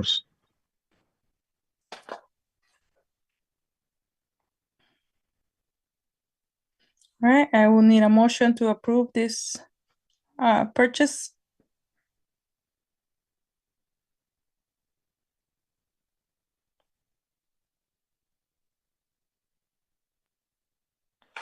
No, we're getting weak towards the end of the evening. Chief, what's that? Chief, what's that amount again?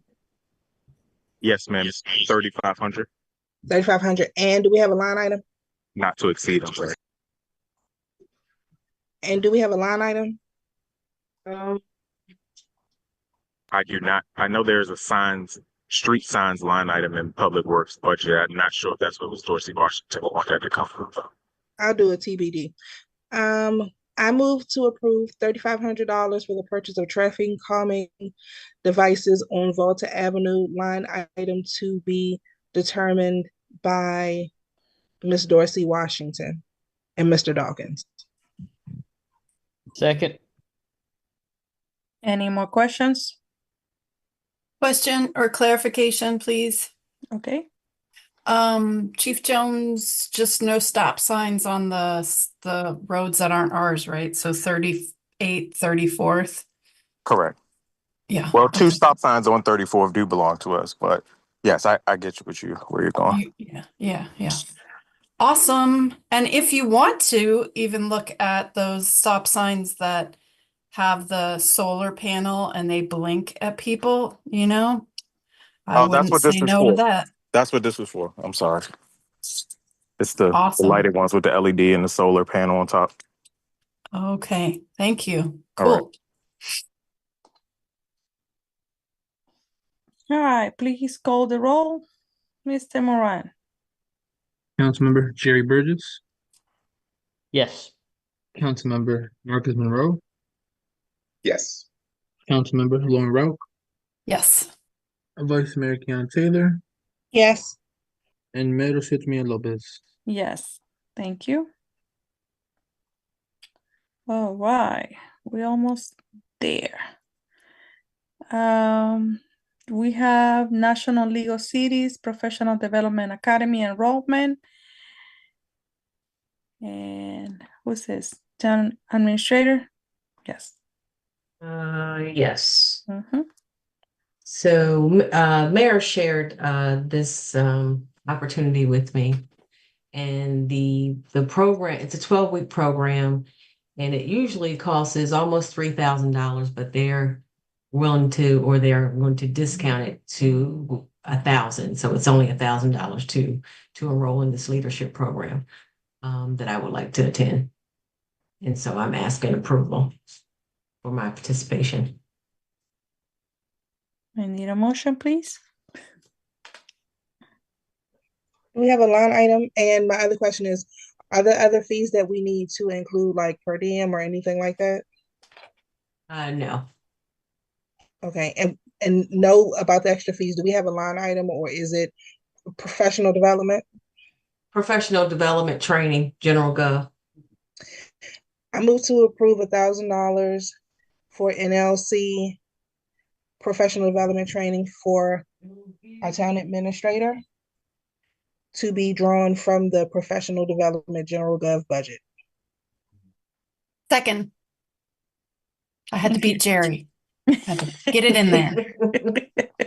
My last meeting, I want to second something, and I want to second something that's really great. Any question, comment? Nope. I guess at this point I will say all in favor say aye. Aye. Aye. Aye.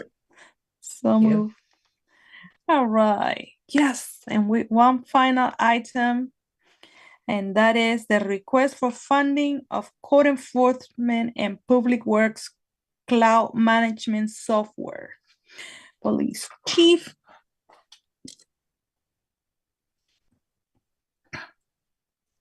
Yes, ma'am.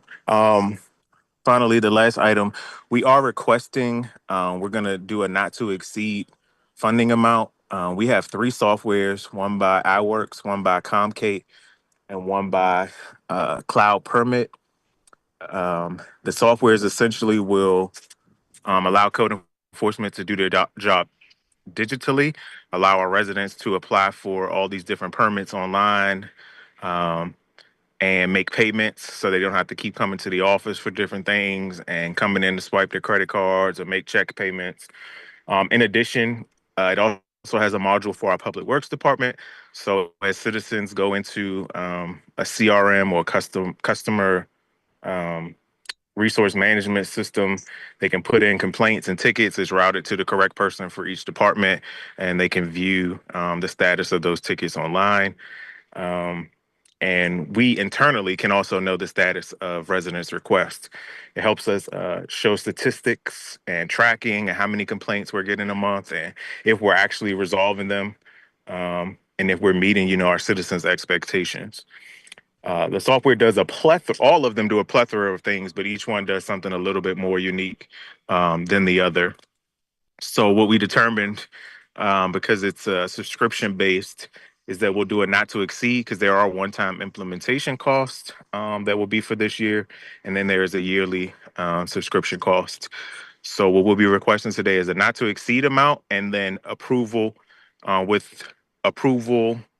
Oh Lord, I can't get my own language together. It's late. Sorry. A not to exceed amount, and then with legal sufficiency by the attorney for the subscription agreement.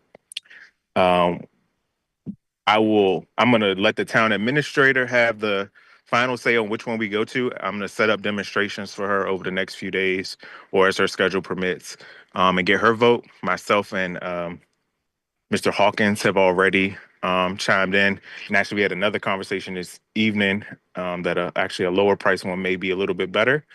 And so we're going to let Ms. Dorsey Washington and Mr. Watkins, the new foreman for Public Works, give their vote, and we will choose the software so we can try and get that implemented before June 30th. And that is... So, yeah, so I guess the only additional thing I can add is I think this is, at least during my tenure with the town, this is probably the fourth attempt to put this type of software forward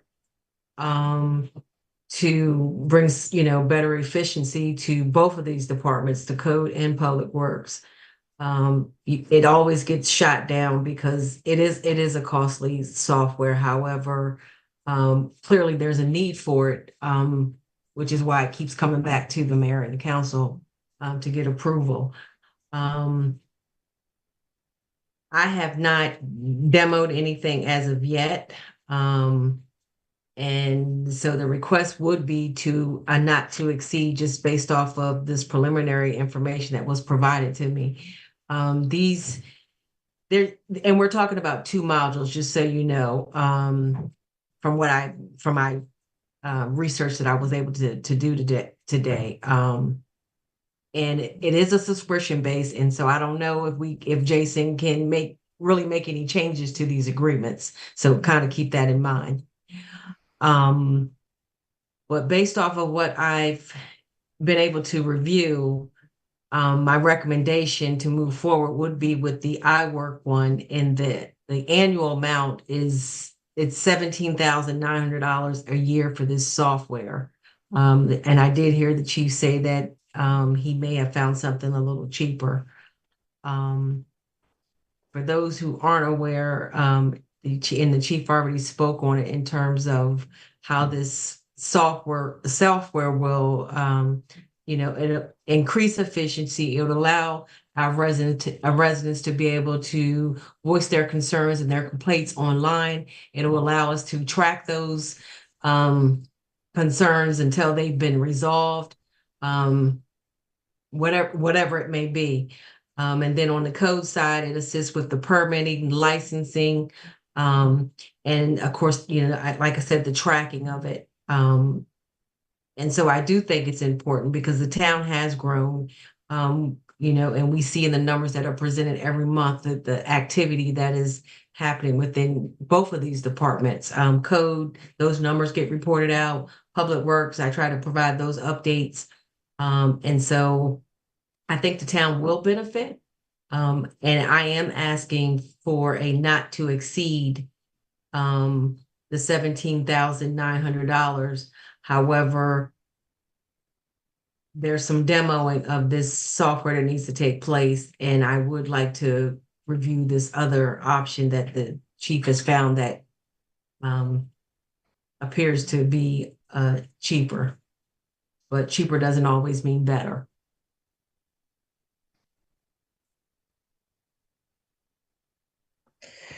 Where is this coming from? So this would go to our computer software line item. That's where we would pull from, and most likely we'd have to do a line item transfer if we're able to move forward and get this implemented this year. And then I'd have to go back and look. We may have to jockey some things around for next year, but I do think we can cover this cost in the FY26 budget. I don't see that as an issue. I guess, you know, I'm sorry. Go ahead. No, go ahead. No, I was going to make the motion, but go ahead.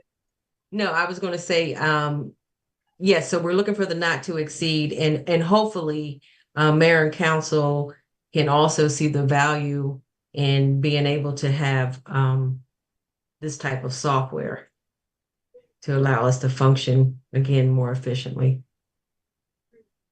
Mr. Moran, can you put the agenda back up for me, please?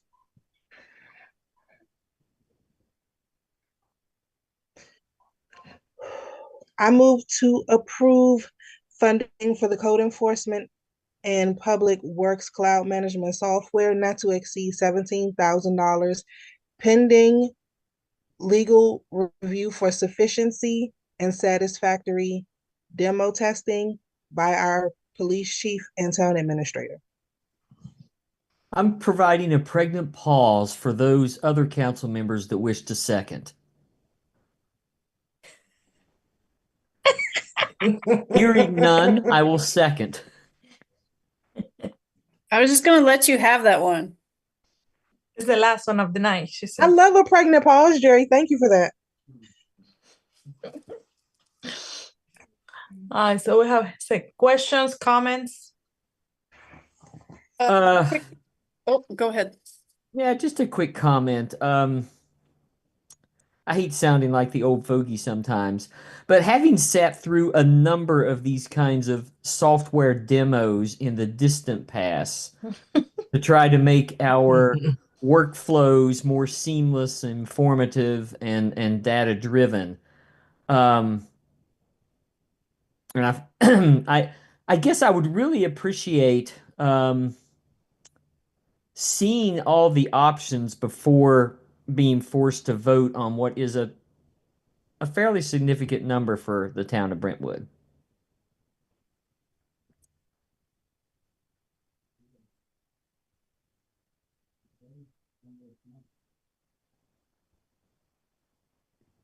That's it. Got nothing else.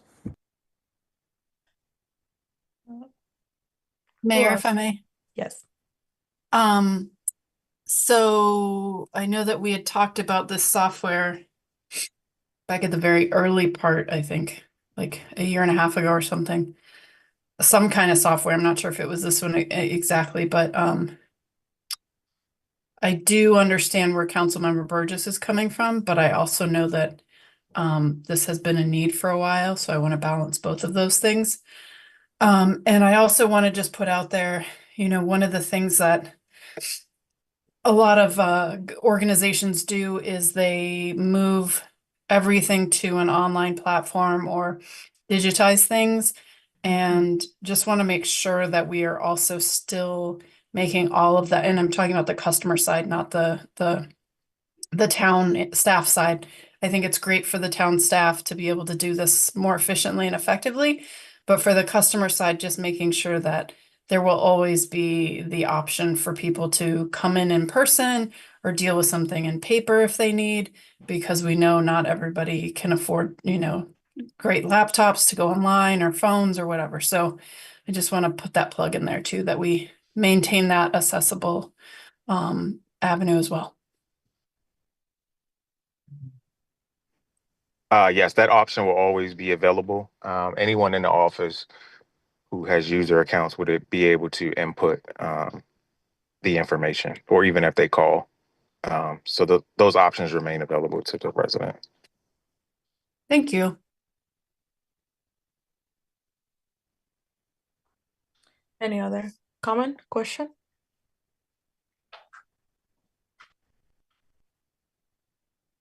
So we have a motion on the floor, so we can proceed with calling the roll and see where we go with it.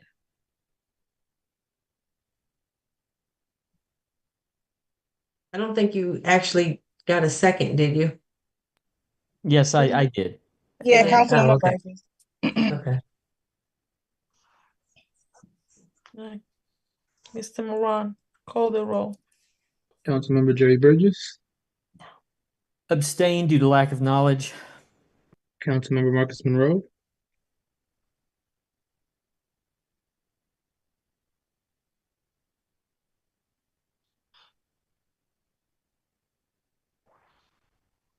I'll swing back. Councilmember Lauren Rowe, Yes. Vice Mayor Keon Taylor, Yes. Mayor Lopez, I'll say yes. and swing back. Councilmember Marcus Monroe. He's back. I think he left. He's Might in have there. He might be having mic problems again. mic problems probably. All right, so I guess between the TA and the police chief will be able to figure it out the best software to make this easy and more I would say technology use of that will assist the staff to do or perform. But if you want to say that, I'll call it that. So anything else for this meeting? Do you have anything, Mr. Moran? Had you received any other comment? Is I have not anyone received any comments, but that petition has made its way in. okay? And any other public comment before we adjourn this meeting of Mayor and Council?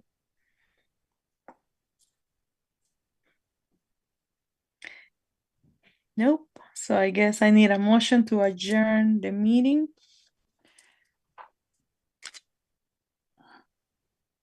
I move that we adjourn the meeting of mayor and council on April 15th, 2025 at 10:10 p.m.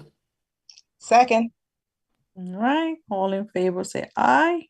Aye. Aye. Bye. Night, folks. Good night. Thank you Good so night, Brentwood. much. Good night. Recording. Night.